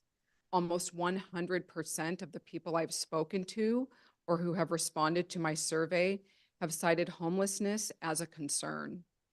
When I'm able to personally speak to individuals, the aspects of the homelessness issue that they are mentioning are the encampments in the South Hills, the illegal camping and parking along Arrow Highway, intoxicated individuals sleeping at parks or entering local campuses where children are present, and individuals who are under the influence who are roaming the streets. While permanent affordable housing is a concern both in Glendora and California in general, that is not something that has been brought up to me by residents in Glendora as it relates to their biggest concerns about homelessness in our town. I mention this because 2 of the 3 options provided in tonight's presentation focus on permanent affordable housing, and it seems like city staff might be leaning towards those options for the Dale Road development. These options are very desirable in terms of developer interest and minimal city involvement long-term, and they do meet a very real need for cost-effective housing in Glendora. But I just wanted to share my insight from having spoken to residents in Glendora so that you have it available as you consider your options for the project. Glendora residents want resolution to the issues I mentioned already, and unfortunately, I'm not sure that permanent affordable housing is going to remedy those concerns. It does address a valid concern, but not what I'm hearing are the most important concerns. In closing, I would like to ask that as council considers the options for Dale Road, that you would ask yourselves one simple question. Does this solution resolve the greatest immediate concerns of Glendorans? And if it doesn't help to clean up the South Hills encampment, address illegal camping and parking on Arrow Highway, sleeping in parks, drug use, and mental health issues, then I would hope that you would head back to the drawing board and come up with some solutions to address those concerns. Thank you. Shauna, thank you. Appreciate that. Peter, I'm back to you. Do you want to speak or? Okay. Well, that's all right. That'll give everybody a chance to stand up and stretch if they want or whatever see, people are doing it. That's good. Appreciate your, what you did to service Oh, thank you. I was a combat vet. in Vietnam. Yeah. Thank you, sir. Yes. That's one thing, when you started talking about the veterans, I really, thought that's pretty good. But I live right there on Bonita in the mobile park there, and we already have enough problems going on. My thought is I'm not like some of these bright people here. I'm just, regular old guy, and I'm all by myself and alone. But I'm afraid that's what, like she was saying, things are going to start happening around there. I mean, there's going to be, like you said, homeless people. There's going to be a lot of traffic going on. My worries is even the families. You get the teenagers that want to start hassling with people, and they're going to do that. So that's what I worry about. I've been living in Glendora now for like this guy over here, 30 some years. And I really love Glendora, and I don't want to see it go down the tubes. And we have the best police department that's in this state anyway. And he gave me $20 to say that. Yeah. but that's what I'm worried about. I mean, the police force is going to have to get bigger because of the problems that are going to happen. I mean, anytime you have something like that going on, that's affordable or unaffordable or homeless and stuff like that, there's going to be a lot of stuff happening. And I know I grew up that way. And that's when I joined the Army, because it was bad enough. I grew up in Azusa. And so I'm pretty much a native around this area, and I watched a lot of things happen. But I'm just, Glendora is a great place to live. Like I say to my buddies over here, I live in the poverty section of Glendora, so I love it though. And I'm just worried about the way everything's going to be. So what I think you should do is make a restaurant area out of there. Forget about all this housing thing. Put some really awesome restaurants. I'm not a big guy, as you can see. and put some restaurants out there coming in off Arrow Highway and stuff. And holy cow, we could sure use some good restaurants. There you go. Hey, thank you. All right, Peter, thank you. Peter is a faithful man at Kira's Corner on Tuesday morning, where all of the vets meet that we enjoy having in town, and I've met him there, so he's a good man. This is the last card that I have. Tina Gonzalez. Tina, are you here? Thank you, Tina, for being here and sharing your ideas and any ideas that we might be able to take home and implement. Thank you. Hi, I am Tina Gonzalez, resident of Glendora, and I have an organization that helps the homeless transition off the streets into housing, into recovery programs, whatever it may be. I have visited a couple of these transitional housings, and in fact, when we started this whole homeless thing, how many years ago, I presented these ideas to a couple of the people, these housing ideas, and I'm glad to see that they're being considered now. The transitional housing does not, from what I've seen, house or produce the druggies and the drunks hanging out in the neighborhood. They're housing people that were homeless, that want to have jobs, make money, stop the drugs, stop all that stuff, and be productive in society. Again, like I said, I've visited these places, I've recommended them, and I have never seen druggies and drunks sleeping on the sidewalk or anywhere near them. The management's kept them pretty clean. So I would like to reassure some people, if that is the option that is chosen, that Azusa Avenue is packed with homeless sleeping everywhere. This facility, this housing would not be that way, from what I understand. But some of my questions that I do have are, would there be on-site management? Why only 50 units compared to the 79 units for that, for families? Is it just going to be for homeless or, you know, we have an issue right now with illegal immigrants. Are they going to be allowed to be, taking up spaces in there? Reentry into regular housing. Is there going to be, while they're in this type of housing, will they, be getting their IDs, job, qualifications looked at? Drug treatment, will they have to be drug-free prior to being into these housings? These are questions that I have that I've brought up over the years. And you said some ongoing costs. I'd like to know what those ongoing costs are, that $100 a night. What are those ongoing costs compared to the other two ideas that were presented?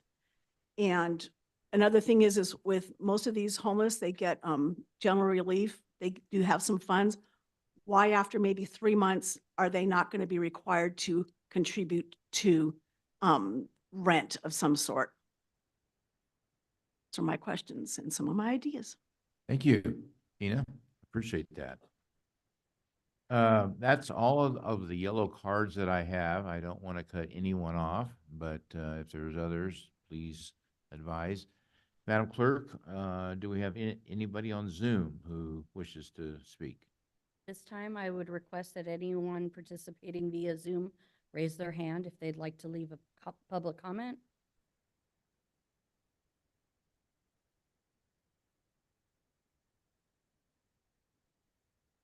No requests. Okay, hearing none on Zoom and seeing none here, I will close the public comment period on this item and bring it back to council. Well, where do we start? Michael? You are limited to 5 questions. That's an inside joke. Michael has a lot of good questions to ask, so I'm just. That he wished I wouldn't ask. No, I did. Good. Michael, please. Sure. Thank you, Mendel. So there is an awful lot in front of us, and obviously, as I said before, we're not going to make any decisions tonight. Maybe it's give some direction to staff to do further investigation. My opinion is if low-income housing, we can never build enough. We just can't build enough. And as was said earlier, that we have an issue, obviously, with homelessness and folks on the street that need some help, and to have a hand up, not a handout necessarily, with wraparound services. That issue is challenging because it does cost the city money if we choose to go it alone, because then we have to pay for it ourselves, because the state and or the county will not pay, and if they do pay, it comes with strings, and we'll have folks from the outside, which defeats the purpose with our homeless count. I believe our homeless count now is somewhere around, what is 120? A little lower, between 100 and 120. So even if we had the 79 units there, or the 50 units, or whatever the product mix might end up being, I'd like to, and there's like about 7 top questions that came. They were all good questions from the audience with sub questions as well. Some of these we've somewhat addressed internally, but we're going to start to have more of a comprehensive list. I would imagine we have traffic concerns, congestion. You know, some of the folks in the transition, are they going to pay after a certain amount of time? You know, I'm more of the opinion at this point in time that that we have perhaps maybe a combination of transitional and or supportive services for those coming in to take care, because we have about 8 beds at any time that we can go ahead and bring folks out there to give a bed for a night, move them along, see if they need some help, support. And that might have to get expanded. Who knows, with the immigration situation going on, that might exacerbate the problem, not just here, but elsewhere as well. So we have to be cautious on what we do and how we can afford it. This is taxpayer dollars. We're using taxpayer dollars to buy the Dale property to begin with, and then we have to find the right developer on the outside to build whatever product collectively as a community we decide to build. So I would like to ask the staff to expand on the the bullet number 4 on page 6 of the staff report for the transitional development that also brings in the permanent supportive housing and things of that nature. What would that look like? How can we expand that to take care of the top survey about the homeless that we have here that has been talked about in the past and still is a current issue? I'd like for the staff to delve into it. I know they talked about this, but they didn't expand on it. So I think it was something like 1.8 million or something a year that was going to take to stand that up. Where did you get that number? If that can be expanded, where can we possibly get some funds to do so? Adam, it looks like you're chomping at the bit. You want to say something? No. Would you like us to answer your questions before, during? How would you like this to go? Well, obviously you don't have the answers, though it's been in the staff report. I actually think we can clarify your question on the 1.8 million versus option 4 that's not discussed, if you'd like us to do that. Sure, go for it. Valerie, you want to talk a little bit about the transitional housing versus the option we didn't really talk about much? The bifurcation. Hey Kathleen, can we go back to the presentation where you see the 1.8 million breakdown? Slide 26.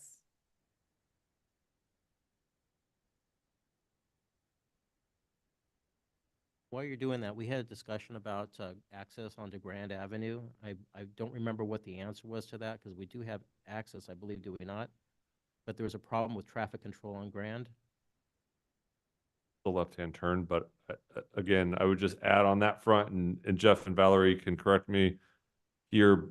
These are not staff recommendations for specific projects or layouts or densities or traffic. These are just simply examples to set forth a discussion. And I know one of our experts is here to clarify and probably make us all sound smarter. So feel free to jump in and answer the councilman's question, but if we wanted to walk through this, this is how the 1.8 million for a strictly transitional type of small house development would be.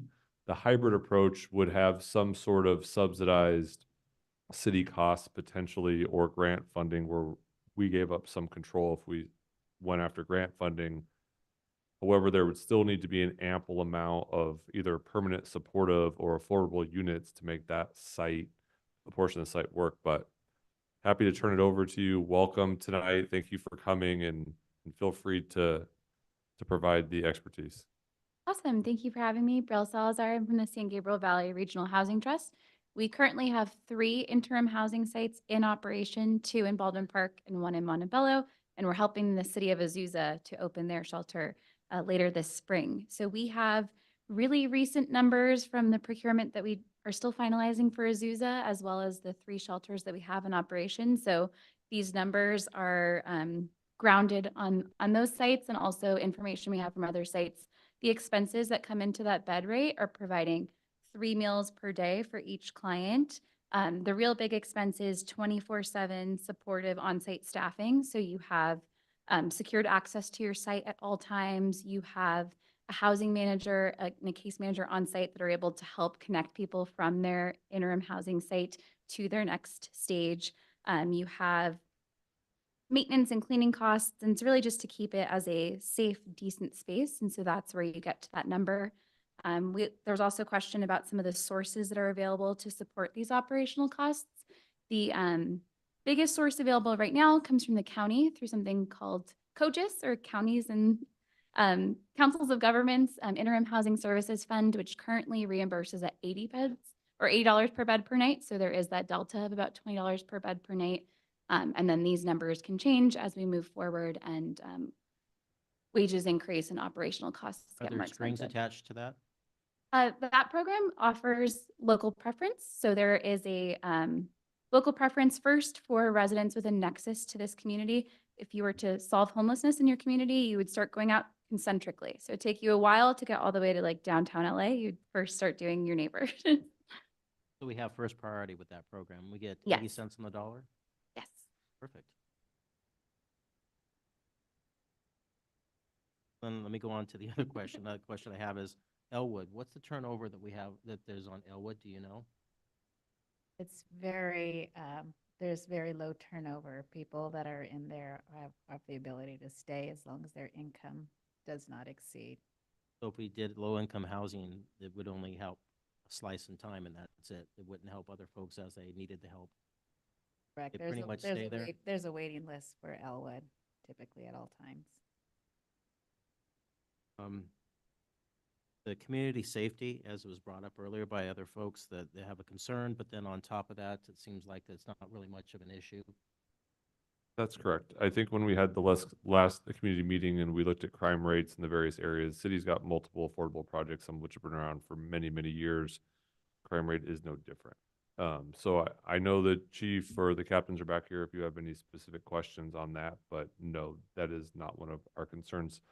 And I will just add a couple of other questions asked about on-site management and who could attend, and that's all part of the process. So what on-site management is there? What type of services depend on the product that's there? And the vetting period for the individuals can all be different depending on the type of projects that you do. So I'm sure experts here tonight can tell us some of the major developers will actually put on their website what projects and what the requirements are for the individuals. So there is a pretty sufficient process depending on the wants and needs and the program requirements.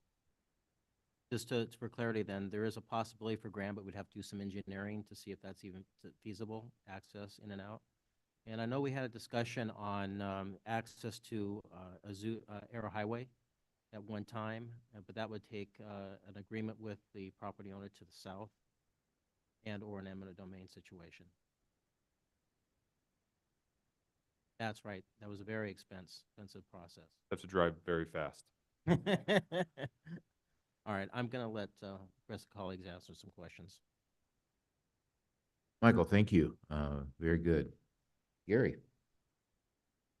Okay, well, again, I think it's important to address some of the comments and questions. One thing to keep in mind is that when we talk about homelessness, we need to understand that people that are currently in subsidized housing, if those properties were not available, they would be homeless. So it's not the same as a shelter type operation that we get people off the streets immediately.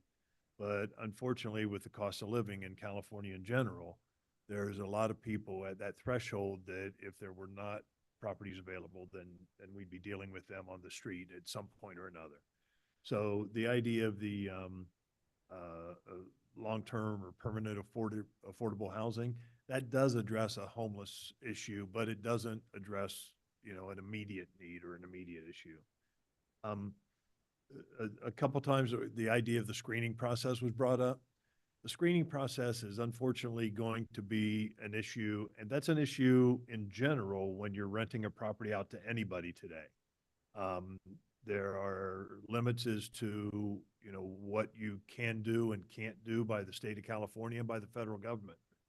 And so one of the things that we are really working on, and it's really important to this council and we think to the entire community, is we want to make sure that we have control over whatever it is that we end up doing. And so even though whatever process we use to screen people is not going to be perfect, we want to make sure that Glendora is making those decisions and not Los Angeles County or the state of California. So that's a goal that we have as we are continuing to talk about this. Michael, you mentioned your math at $675,000 a unit. 607. Well, I got to tell you, I wish we could build some of these things for $607,000. That's the way the numbers work out, but it would be a miracle if we could reach that number. I'm on the board of the Regional Housing Trust with Brielle, and we're looking at a lot of products that are over $800,000 a door. And it's like so many other things, once the government gets involved in it, the costs go through the roof. And there's a variety of different reasons for that. We drive Brielle nuts trying to get us answers as to why some of these costs are so high, but they just are. They just are. Now, we did just recently get presented to us a couple of different options, but none of them would apply to this particular property. But we're always looking at those numbers because first off, it's taxpayer money. All of us in this room are paying for this. So, when you look at $800,000 a unit, we could be putting people in really nice single-family homes. But because of the process through the government process, it does drive the cost up. So we're constantly looking and trying to find ways to bring those costs down. And that's very important to all of us. Not only because it's taxpayer money and we want to spend it as wisely as we can.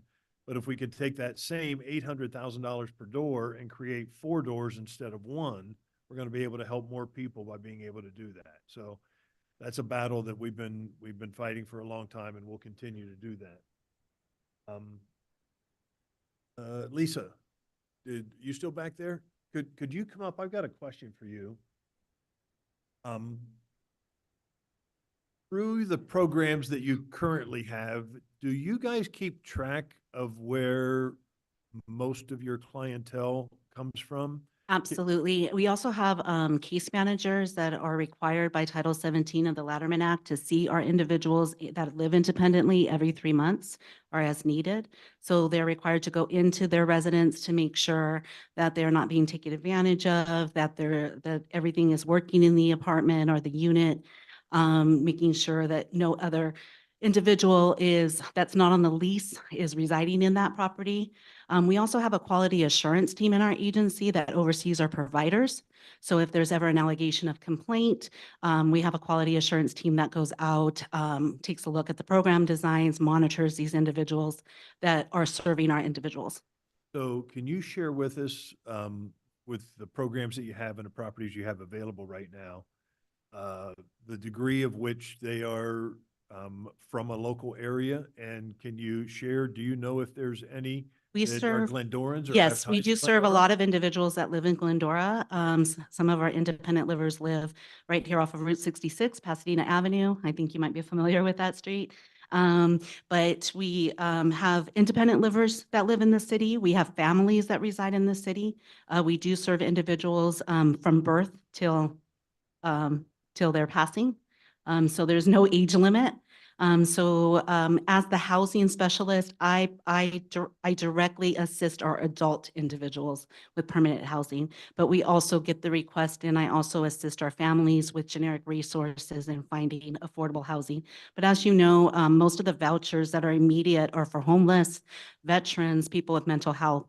Unfortunately, the federal and state government do not fund housing for regional center. So we are looking at other entities to help assist our individuals with finding affordable housing. Okay, appreciate that. Thank you. Absolutely.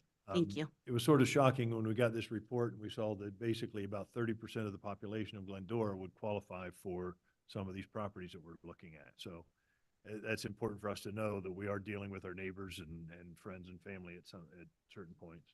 And we would be able, if the city wanted to focus on the residents that are already residing in Glendora, we'd be able to find a query of how many individuals actually reside here that are looking for that housing. I'm pretty confident we could fill some set-asides. We're not looking we want our individuals to integrate into the community. So we're not looking for like a block of area for just our individuals. We want, spacious and also to meet our non-ambulatory needs. So for our individuals that might be utilizing a wheelchair, for us, somebody that's non-ambulatory is considered anyone that might need assistance if there's a fire. So even if somebody's walking with a cane or a brace or a walker, we need to consider what they can come downstairs in a safe way, if that makes sense. Okay, appreciate it. Thank you. Okay, thank you so much. And then I also wanted to address, the question came up about the traffic concerns and the entry off of Grand Avenue. So right now, and maybe this is a PD question, for emergency services in that area, do they enter off of Dale Avenue or would they enter off of Grand Avenue? The emergency services enter off of Dale?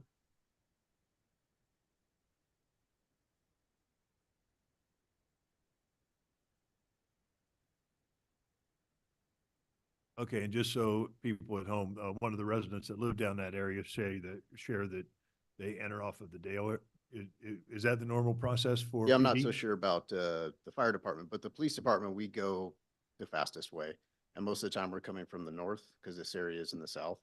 So most of the time we're going to come southbound on Grand and from Grand into the Dale property where it was before.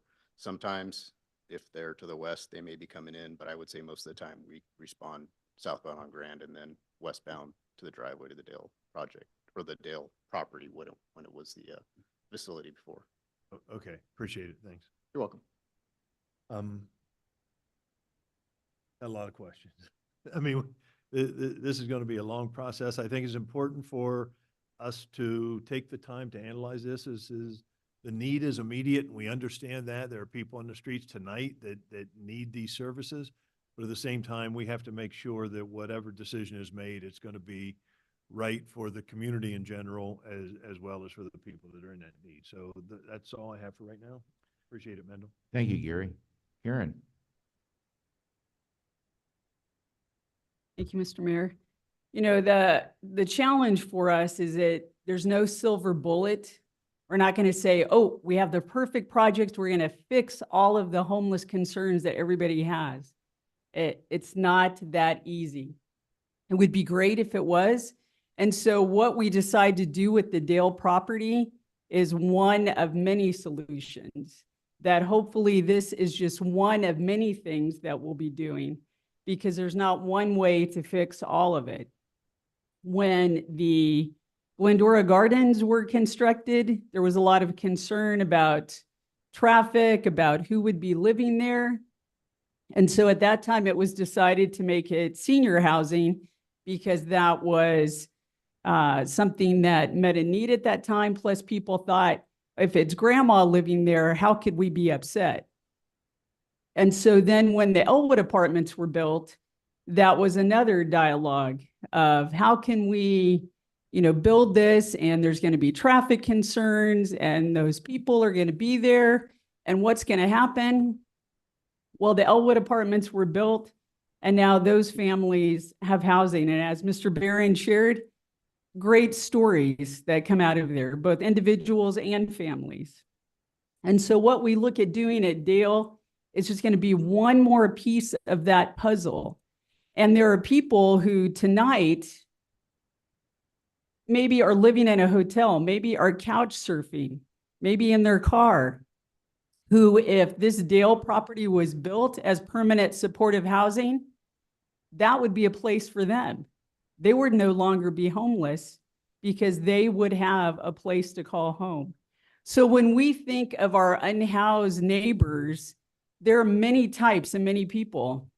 There's even someone that was in the South Hills who was holding down a job and was living there because there's no place they could afford to live. They're a decent person. They're living, going to work every day, just like some of you. So I think we need to redefine how we look at who we are assisting and how we're going about it. It would be great if the multimodal idea, Mr. Boyer, you know, had brought that up a while back, that, you know, on the property, maybe have affordable and emergency, but our experts have told us, maybe that's not going to work. So what might be the next best case scenario? I think staff has given us a great alternative in looking at the permanent supportive model. I think the scenario 2, and maybe we can tweak that. Maybe there would be a way that there could be a few units in there that we could use and reserve for, you know, emergency use. So maybe there'd be a way that we could take that product and maybe work it a little bit. And whether or not we could have the target population, I know in the presentation it listed special needs and it identified people by seniors or veterans, but maybe instead of targeting those populations, targeting the income level. Because I think that there are folks that are like the gentleman living in the South Hills, who the income is there, but is never going to be high enough to afford rent in the city of Glendora. And so I think we need to look at it maybe that way rather than trying to target, because not all of our unhoused residents are seniors. They're not all families. They're not all veterans. There are some of each of those. So if we could have the delineating factor be something that's more comprehensive, I think that would maybe at least make this next piece of the puzzle try to meet as many needs as we could. Glendora Gardens, at the time, people thought, oh, if we just build this one thing, we'll be done. Oh, okay, then maybe we'll have a few apartments down the street at 1,000 South. Okay, now we're done. Oh, we'll build Eldwood. Oh, then we're done. No, it's not done, and it won't be done for a while, because we need to continue to look at how many products can we have to meet the needs so that folks don't have to go live in Yucca Valley. Because, hey, guess what? They grew up in Glendora. Their kids go to school in Glendora. They're part of Glendora, and they want to stay in Glendora. So how can we make that possible for them to continue to be part of our community?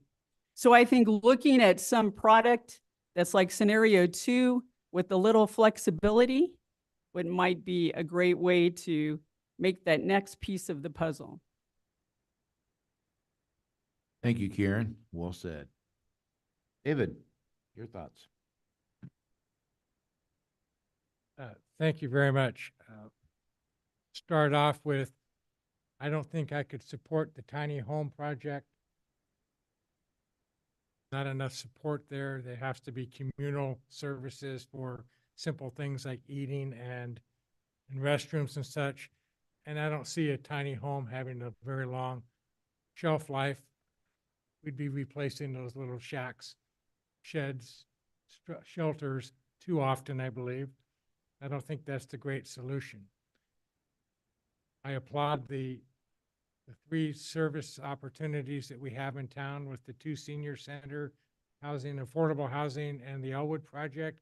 Great successes, but such great successes that we've already learned have waiting lists to get in. So that means once they're filled, and as long as the people can afford to stay there or qualify to stay there, there's not any rooms or doors that are going to open up to help today's need. I'm more supportive of, and I'm sorry, but it's the hard button. The hard button to me is filling the need that is being called for now. It's the emergency shelter to help get the people out of tents and into something, but provide abilities and wraparound services like our teams already try to offer and do so much of today, but don't necessarily have a place that the client is comfortable going to. So let's give them that emergency shelter, help them get those services that they need to get reintroduced into the common society, get them into maybe a transitional. So the next half of that, or I'm just saying half, it may not be the percentage, but have part of it an emergency shelter, another one a short-term transitional shelter to help them get stabilized, get back on their feet, cure any habitual issues that might be deterring them from success today, get them on the road to the right direction so that we can then help them find permanent affordable housing. We build it permanent affordable up front, I'm afraid we'll fill it and then we'll be out of resource. We need to have a constantly available source because the product or the clients are still out there. Certainly cannot support anything that does not maintain local control. I think that's critical. I think, surveying and testing to see what qualifies them and make sure it's the right client. Those are all valuable services that need to be done to protect the resources of the environment and the facility, but also of the rest of the residents of it. That's a hard button, and I'm sorry. I know it's not the easiest fund. I'm also loud and vocal and blunt to the county. Give us our darn money. Measure H 2.0 that we're going to start hearing about. Give us our money. If we had our money, we wouldn't be worried about how to do the gap. We raised that money. Let's get it. Sounds easy, I know it is, but it's not. Just got to be blunt with the people that are not giving it to us. I think we need some kind of a hybrid. Permanent facility like the option 2 scenario building, but a hybrid of 2 types of services. Help them up. help them get to a better station in life. David, thank you. Appreciate that. Let me just kind of be brief, this is these are my thoughts directing staff, and I know staff has been taking very sharp notes and capturing all of the salient points that we've made. I agree that I want to try to avoid strings as much as we can. Within the government world, there's always money, but there's always strings. And I think most of us know that. Most of us have, been around the block a couple times. And I want to make sure that we avoid as many strings as, we possibly can. I agree. I would like it to be for our folks first. It's amazing. Debbie Lopez is back there, and she is the homeless. I'm going to choose my words. She's the homeless data bank. She is the angel. She is the queen. She knows these people by names, and she will attest that a lot of them, in fact, I should dare say most of them, have ties, as Karen said, to this city. This is where they are from. There's people here that they know, that maybe they have grown up with. And I think that we need to take care of our own first. I also want to make sure that whatever option that we go to, services are a part of that. Housing is only one piece to this. As I earlier said, people need all kinds of help, mentally and to kick drugs and habits that are not good, choices that are not good. They come from a rotten childhood, which is probably not their fault, but they need mentoring and coaching and social equipping, and so I really want to try to do that. I want to make sure that we take care of our vets. My dad was a vet. My father-in-law was a vet. Peter's a vet, as we all know. The women and men who have served us and who have kept us free and who allow us to make these kind of choices need to be cared for and need the services that I just talked about. So if there's some way that we can do that. Julie, you have been here all night, and I want to ask you, something.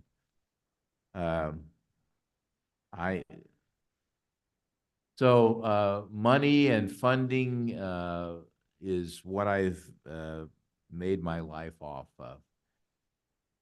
Help us to understand one of the slides that said that funds are there's a kind of a green light, a yellow light, and a red light on some of the funds that we can capture.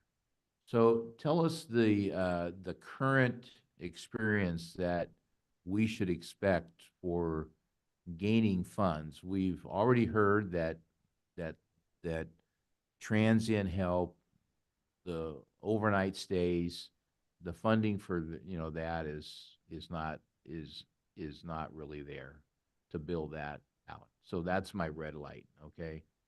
But there's other parts that we heard that funding was pretty good. We've also heard, or at least I've heard, that can change. Can you tell us what winds make that change?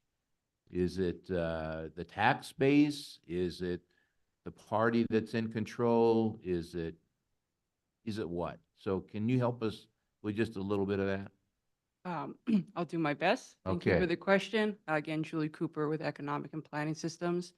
So I think a general answer to your question is that, as you know, these funding sources kind of come up, Measure H. The state has various funding sources, we're about to vote on one this March, that come and they raise money and then they use the money. Sometimes they come and go. So that's part of the uncertainty. And a lot of this has to do with the fact, and I don't know if we mentioned this in the slide, but the typical timeline for a project like the permanent housing projects is typically 3 to 5 years from conception to actually having something built. So in that time period, the funding sources can change. The other thing to consider is that for permanent housing in particular, the main source, as we showed, is usually low income housing tax credits that you might be familiar with, LIHTC, which is a federal funding source. Those are becoming increasingly competitive, increasingly difficult to get awarded.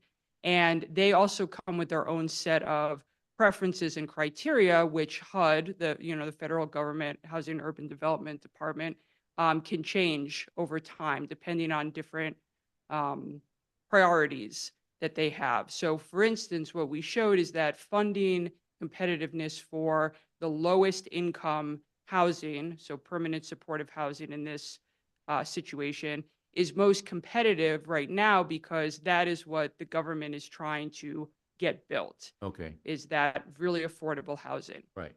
When it comes to the transitional housing, and Brielle can speak a lot better to this than I can, again, those funding sources kind of come and go, but LIHTC is not a funding source that's available for that.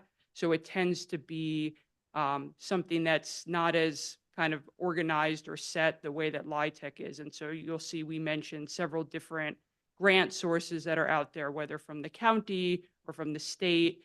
So it's a sort of shifting landscape. And I have to say, when we talk with affordable housing developers, I mean, they have so much patience to go through these processes, try to find the different funding sources that are out there. It's not easy. So I hope that somewhat answers your question in terms of the situation. No, very good. Thank you. Lastly, I think I heard you say, Michael, that you would prefer option 2. No? The transitional. Okay. Okay. All right. All right. So, that's a direction that I would go to. I echo Karen's scenario that this is a piece at a time, a step at a time. You just heard it could take 3 to 5 years before, dirt is turned and people move in. That's extraordinary to me. But it is what it is. And so, we have done well with what we have. A lot of people don't know we have these sort of housing areas within our town, and they are working well. They really are. But we also have a real need to, help the people that are on the, streets. If I could end with one thing, Adam, could you talk about like the right and now, the beds that we would have options to? And part of the problem that people need to, understand is the court has tied police officers' hands. And we can't undo what, the current court has said. And so it's hard for them to go out at 1 a.m. and tell a person you can't be here if they can't give them a bed, because that's what basically the court has said. And so, Adam, could you just give us a brief overview of options we currently have now and what the city has done in terms of putting people into hotels with a voucher, because we spent hundreds of thousands of dollars to, do that, which I applaud our city for, doing. So could you give us kind of a summary on those Oh. two things? Thank you, Mayor. So I think a lot of what the council said, and we really appreciate the comments of the public that came out tonight. Those comments were very constructive in their nature, and they asked some great questions. So, the city currently contracts with LA CADA. We have 8 shelter beds available to us. Those beds are not in one facility, but scattered across the local area, should we need them. We also everyone's talked about Ms. Lopez this evening. And so she and her team, of which the council's invested in by adding new staff and new services through LA CADA. We have a homeless vehicle now that helps people, has their things and move them around for treatment or help or doctor's appointments. You know, they will look at local hotels and motels for 1 or 2 nights stay or a week stay. Sometimes people fall into homelessness one night. We're able to find them, put them in a place, and they're able to get back on their feet pretty quickly. I think one of the challenges, Mayor, is, as you articulated and several of your colleagues did as well, is homelessness is a multifaceted issue. It changes constantly and every day. We asked for some data, and I do not believe this includes PD information, right? This is just your stuff, Ms. Lopez. So just Ms. Lopez's team alone, just to give you guys some perspective of what we do, and I think it dovetails well with this conversation. In the past year, we have found linkages to housing, both interim and permanent, in 31 cases. So these are not shelter beds. These are longer term stays to 31 individuals. I can assure all of you our homelessness count year over year did not go down by 31 people. It went down, but not by that much. During that same time, they made 1,569 contacts with individuals, not all different, but just sometimes met individuals many times over for basic needs.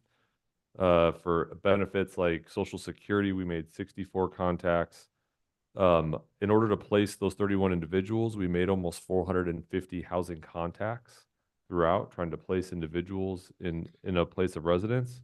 We have 400 cases about and helping individuals find transportation, either to and from a doctor's appointment, to a family reunification, on and on and on.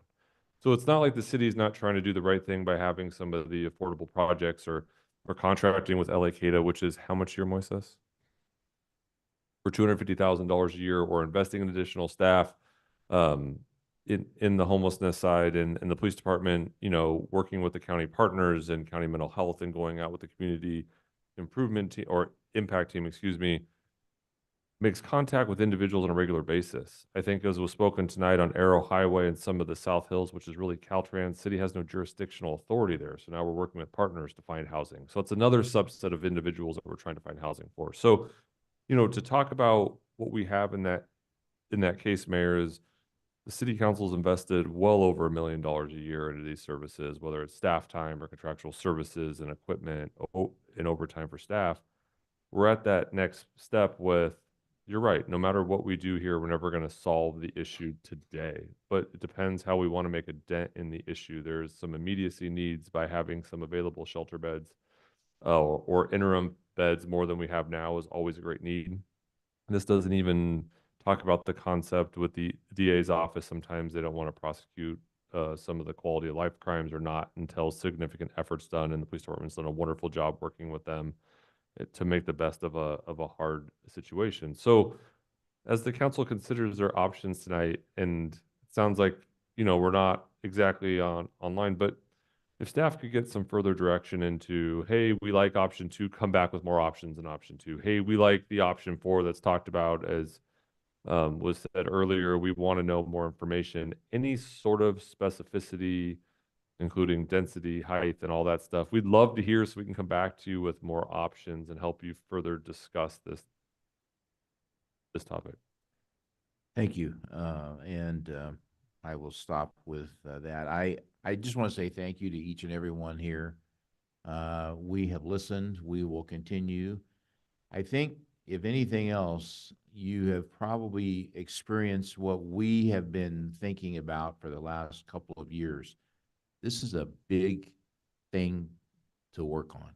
We're never going to solve it, I don't think, but we are working really, really hard to solve the little piece of the pie that is in our own town.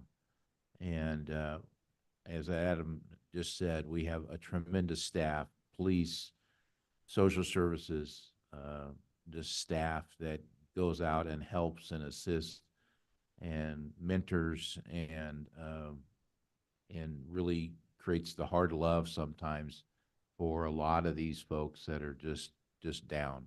So I hope the staff has, heard this. Any last thing, Gary? If Yeah, I may, sure.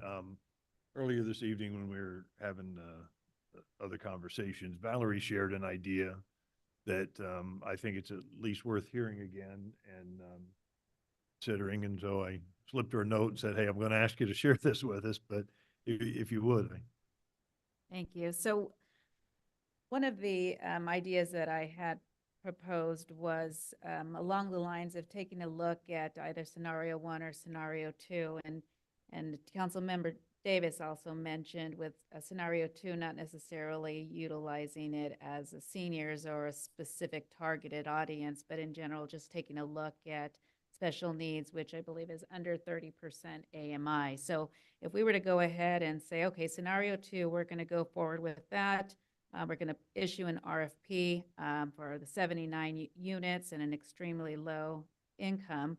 What we may be able to do, or what I thought might be something that we could look into, is set aside a portion of those units for the city to be able to utilize our human services. And Ms. Lopez, as you mentioned, had a tremendous success in placing 31 homeless families into permanent supportive housing.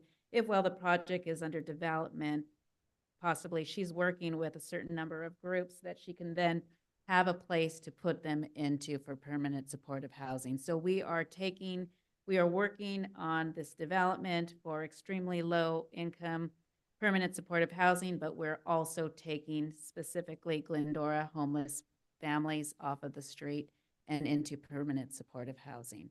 And, we had on the slide 16, for scenario 2, 78 units at approximately $589 per month. I know some of these homeless individuals do have some sources of income that they may be able to afford that. And if should they not, it's potentially the city may look at PLHA funds for the next 5-year program, and maybe there's a consideration to help subsidize those units to help get homeless off the street into permanent supportive housing that we could provide. So something to consider. Appreciate that, Valerie. And there's a lot of different ideas and things that we need to kick. I think it's important that we look at every option.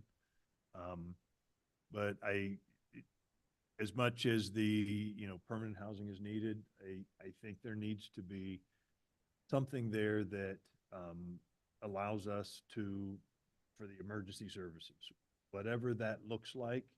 And we had talked earlier, and did anybody find out, are there any products, or actually, Brielle, do you know of any products that are like a hybrid? Like what we're talking about, that within the same location, there would be a emergency services as well as permanent supportive housing, or as well as permanent housing? The only reference I can think of is an El Monte Home Key site, but that was in phases. So it was initially transitional housing and then converted to become permanent housing. So not working concurrently. But I think that was another option to consider, was, doing an interim model first and then graduating into permanent housing. But I have not seen a built permanent facility that's meeting both needs at the same time. Okay, appreciate it. All right. Adam, staff, do you have enough to take back and come back in a month or however long that you need to continue what we're talking about here? Yeah, we have lots of feedback. I think our next update will also be a little bit broad, and we'll look at more into if I'm hearing correctly, look a little more into the various options for both the immediate need and potentially all of the projects, and having some sort of on-site services as a part of that, and into the flexibility options that we can look at families and other areas to sort of delve in a little bit deeper to the funding or what the funding gap on some of those items. Questions you had asked earlier about was feedback on height and density. Did you still want input on that? There was a little bit of feedback I heard from the neighborhood in terms of. Was there anything that we showed tonight for the council that you would say that is just a little too much for me? If you're looking at me, no, there's not. Just But I'm only one guy. a general sense. We're not asking for a vote. I mean, obviously, this is subject to change about 1,000,000 times over, but that's all we need. I mean, just again, looking at the two different pictures, obviously the two-story looked like it would blend into the residential neighborhood, but I think the Elwood apartment, because of the variation in height, also did that. So I think it depends on the product. Mayor? Yes, sir. Well, back to that question, there's a hill behind it, so it kind of hides the height of the Elwood. But for this over here, did we talk about, or you have the information what Braille talked about the 80 cents on the dollar reimbursement? Because I didn't see that anywhere in the staff report. Was this new information? No, I mean, there's lots of different funding and programs that require a subsidy. And so the focus tonight was more on local control than anything else and providing options based on the feedback we had received. So we can look into all those other subsequent options as well. Sounds like there's priority to local control with the 80 cents on the dollar. Sometimes, yes. According to Burrell, is that still the case? Perfect. Thank you. Yeah. And I, again, to reiterate, I'm more for the transitional and emergency that we need to have and not the permanent support because we never build enough of it. Okay, there's no vote. There's a discussion and guidance. And so staff will take what they've heard from us up here and from you there. Now, there are 3 riveting votes that will take place. But I see some people don't want to stay around for riveting votes. So you're going to miss the excitement of approving the consent calendar and funding and the demo of the current site. But you can catch us on our replay or the podcast, as they say. So we will move on to item 6, which is to award the agreement to Horizons Construction Company for the abatement and demolition at the city-owned property at 1762 Dale Road in the amount of $1,289,373.94. Assistant Public Works Director Michael Sled will give us this riveting PowerPoint that I know that he will make fun for us at 9:32 at night. Absolutely. Good evening, Mayor and Council, and thank you for having me here to present on awarding the contract for abatement and demolition of the city-owned property at 1762 Dale Road. Next slide, please. So as you heard briefly, the city acquired the property at Dale Road with plans to prepare the location for the development of housing options for varying income levels. Included in the preparation will be demolishing and all 14 on-site structures and abating related hazardous asbestos and lead-containing materials. So prior to procuring a proposal for abatement and demolition, it was first necessary to conduct sampling for lead and asbestos-containing materials. For this, staff utilized Converse Consultants, who is one of the city's approved on-call consultants for hazardous material testing and monitoring. Converse sampled all 14 structures on site, with 11 found to have asbestos-containing materials in need of abatement and all 14 to have lead-containing materials. You can see a list up there of the items that they sampled at all the area. Once reports were finalized for abatement, and in an effort to streamline the procurement process and avoid the vacated structures from potentially becoming public nuisances, staff worked with Horizons and Gordian to develop a proposal for abatement and demolition. The initial proposal was for $1,414,767.45, but after refining the scope and negotiating with Horizons, a final proposal was provided for $1,239,373.94. Included will be abatement and removal of all hazardous materials, demolition of all structures, and clearing and rough grading of the site. Where necessary, the city will utilize its tree contractor, West Coast Arborists, to remove or prune trees. The abatement and demolition of the property will be funded through the Capital Projects Fund and Housing Authority Fund. The Capital Projects Fund has $500,000 currently budgeted for the project, and so appropriations from the Capital Projects Fund and Housing Authority funds will be necessary in the respective amounts of $500,000 and $300,000. Next slide, please. Well, you're on it. So I didn't include too many pictures, but the four I included, I think, are enough to see what's there at the site. So that one there on the left, that was a special surprise that we found while they were doing the abatement. That's a boiler that's under the ground. You couldn't see it over in one of the buildings. I got a call from the person, not the people who were doing the sampling, telling me that they had found a pit with a tunnel running to the house and that they were going to inspect it. Luckily there wasn't actually a tunnel. There was just pipes running through the ground, although they are transite pipes, so they contain asbestos. On the right, that's the city's, it's the sole member of our Navy. That's a boat that's there in the back. It's not very seaworthy. No. And there you can see on the right is the main building. It's the largest and only kind of distinct of the buildings that are on there. And then that one building there on the left that's representative essentially of what all the support buildings look like. That one only has one cat. Some of the other ones have more. But yeah, so that gives you kind of a picture of what is there. Next slide, please. And that concludes my presentation. Michael, thank you, especially for those pics. I'm sure that Peter and Mike and his wife are in awe of what they're seeing that they're living close to. So there you go. We'll bring it back to council. Any questions on this?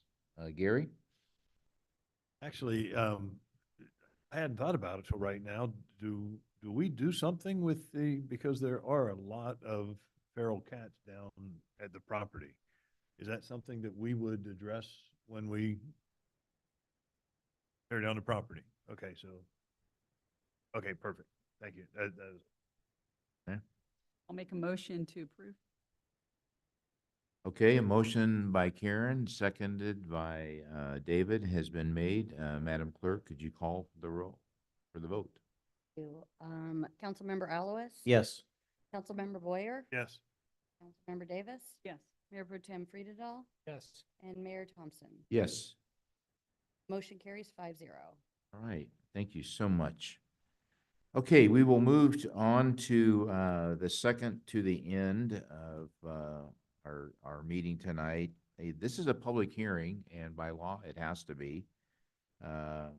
Consideration of a resolution that will authorize city manager to submit an application to the California Department of Housing and Community Development for permanent local housing allocation funding and a PLHA plan.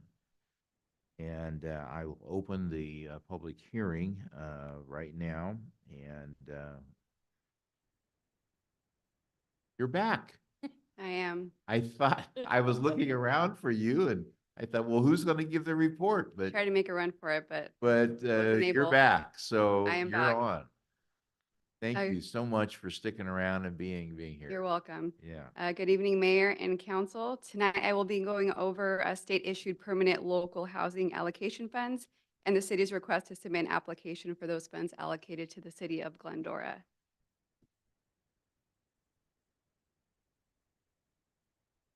So in 2017, a 15 bill housing package was signed that was aimed at addressing the state's housing shortage. This 15 bill package included the Building Homes and Jobs Act, also known as SB2. This established a $75 recording fee on real estate transactions recorded in California in order to assist the increasing supply of affordable housing across the state.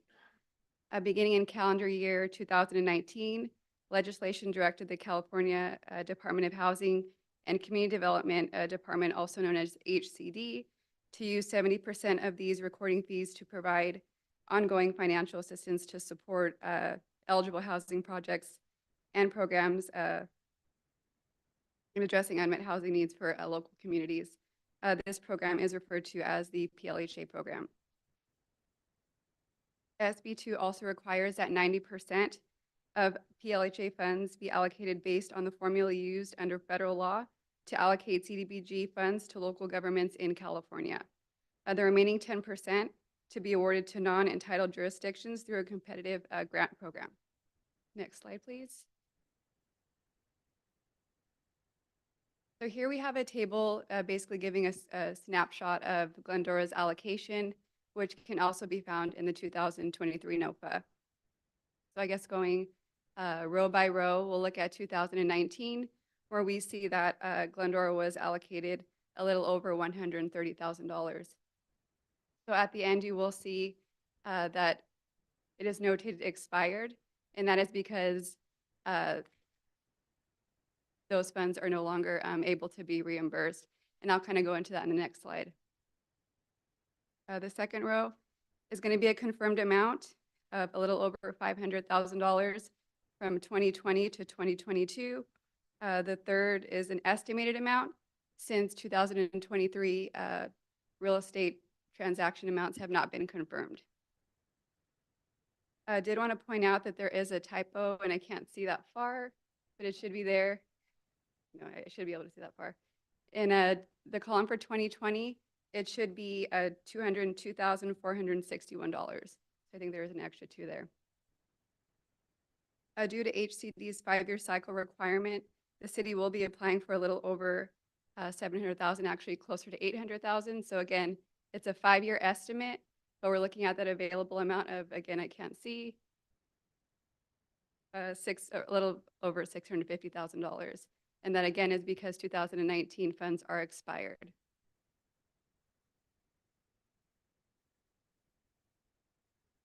So further expanding on those earlier mentioned requirements, I guess to go further into that, 2019, there are threshold requirements that HCD does require. You must meet all of them, one of which the city must have a specified project that is eligible. The second being that the city must have a adopted housing element, which the year that the 2019 funds were available, the city did not have one or the other. So that explains why those did expire. So further expanding on that, HCD does require local governments to meet all threshold requirements in order to be eligible for PLHA formula allocation funds. The first of those requirements, again, as I mentioned, being that the city has an adopted housing element by the application deadline that is in substantial compliance with the state. The second is the city must also have submitted an annual progress report to HCD by the application deadline, and this must be for either the current or prior year. So either one is eligible. Third, the city must have at least one eligible project that PLHA funds may be used for. And I'll get into that on the next slide as well. An application must be submitted by the deadline included in the 2023 NOFA. The application is to be accompanied by a resolution and a 5-year program plan detailing how PLHA funds will be used, all of which require council adoption as well as a public comment period and hearing, which is why we're here this evening. Lastly, the city must submit a program income reuse plan and its application describing how repaid loans will be reused for eligible activities. Next slide, please. So going on to eligible activities, as I mentioned earlier, PLHA program requires funds to be spent on one or more of the 10 eligible PLHA activities outlined in the 2023 NOFA, which is a notice of funding availability. While there are 10, I only listed 4 to save some time, as this evening was going to be long already. So of the 4 popular, the first would be pre-development, development, and acquisition of multifamily, residential, live, work, and rental units. The second being for affordable rental and ownership housing, in addition to additional dwelling units, also known as ADUs. The third would be for new construction of permanent and transitional housing and operational costs associated with that. And lastly, down payment assistance is also a popular eligible activity used by cities. The 6 remaining eligible activities, if you're interested, can be found in the 2023 NOFA as well.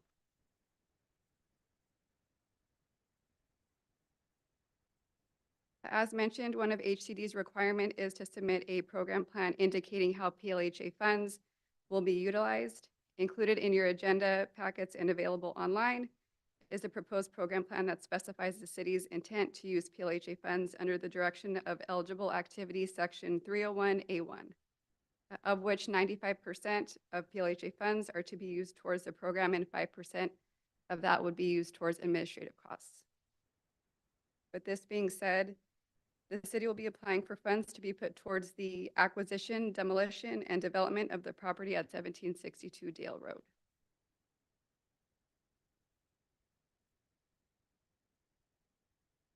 Pending council approval, next steps would be to include, next steps would include staff submitting an application, reuse plan, program plan, and an adopted resolution to HCD by this Thursday, February 29th to meet the application deadline. The city is currently working with SCAN consultants who are contracted through SCAG to expedite this process and take an application through to HCD. Next slide, please. So at this time, staff does recommend that council go ahead and adopt a resolution authorizing the city manager to submit an application for PLHA funds. With that, I turn this back over to you, Mayor, to conduct the public hearing and open public comment, and I am available for any questions should you have any. Great, thank you. Excellent job. As has just been said, we'll open the public hearing. If there's anybody here that wants to talk about that, please fill out a yellow card and present it to the city clerk. Seeing none, I will ask the city clerk if there's anybody on Zoom that wants to speak to this. If there's anybody participating via Zoom that would like to provide public testimony, please raise your hand so you can be unmuted. There are no requests. There are none, so we will close the public comment period on this item and bring it back to council for any questions. Karen? No questions. I'm ready to make a motion to approve. Right. David? Name and ready to second. Okay. Michael, Gary, anything? Just for clarity, on page 93, it says that funds are going to be used for permanent supportive housing. That also goes that we can change that. Correct. So the good thing about PLHA funds are they are pretty flexible. So at any time, if council does have an appetite to change the use of funds, we can go ahead and submit an amendment to HCD and transitional housing, operational costs are all eligible activities. So that wouldn't be an issue moving forward. So that's just an over-the-counter for HCD to manage? I'm sorry? Is this an over-the-counter for HCD to manage, or would you have to go through another process at all, or? So should council approve it tonight, what would happen is we would submit this to HCD. They would review it. From my understanding, it's about a 2 to 3 month waiting period. Once we hear back, we would then initiate into a standard agreement with HCD. And then we would be, I believe, assigned a grants person with the state, and we would fill out a reimbursement similar to other reimbursement activities for grants that the city engages in. But the process to change the use of funds, is that? It would be similar to this. I believe it would require a resolution adopted by council, but it would be a simple amendment, correct? Thank you. All right, anything, Gary? Anyway, I thought I heard a motion from Karen and a second by David to adopt this. Was my hearing correct? Yes, sir. Okay, so consider that done. And Madam Clerk, could you call for the vote, please? Councilmember Alois, Yes. Member Boyer, Yes. Councilmember Davis, Yes. Mayor Pro Tem Friedendahl, Yes. and Mayor Thompson. Yes. Motion carries 5-0. All right, thank you. This moves us to the consent calendar, which there's items 8 and 9. They can all be approved by one motion unless anybody wants to pull and to discuss. Michael has moved it. Is there a second? Second. David. David got a second in there. Madam Clerk, could you call for the vote, please? Councilmember Alois, Yes. Councilmember Boyer, Yes. Councilmember Davis, Yes. Mayor Pro Tem Friedendahl, Yes. Mayor Thompson. Yes. Motion carries 5-0. All right, this takes us to the end. Does anybody have any closing remarks? I just want to say, and most people left after our discussion, it was nice to have the community come out and to be able to have a really good discussion about something that's going to affect the city. And we really appreciate that type of feedback. It's very, very important to get that because, you know, the five of us are tasked with making decisions for the entire city. And so it's important that we hear exactly what the residents need. Yes, we do. Karen, David, anything? I just want to say thank you and echo what has just been said. And I especially want to say thank you to staff. They have had a long day. They're here till almost 10 o'clock. And I want to say thank you to each one of them for the input, the service that they give. So thank you. And Peter, I don't know what to give you, except we have some water back there. You're the only citizen, quote unquote, here without, well, good. Well, we're glad to have you here. So thank you. And I would remind everybody that we meet again on March the 12th. Remember, there's some events prior to that that have already been talked about, so would encourage you to attend those. Adam, Danny, Moises, Madam Clerk, anything that you need to say? Well, we will adjourn at 9:50. Thank you. Blessings.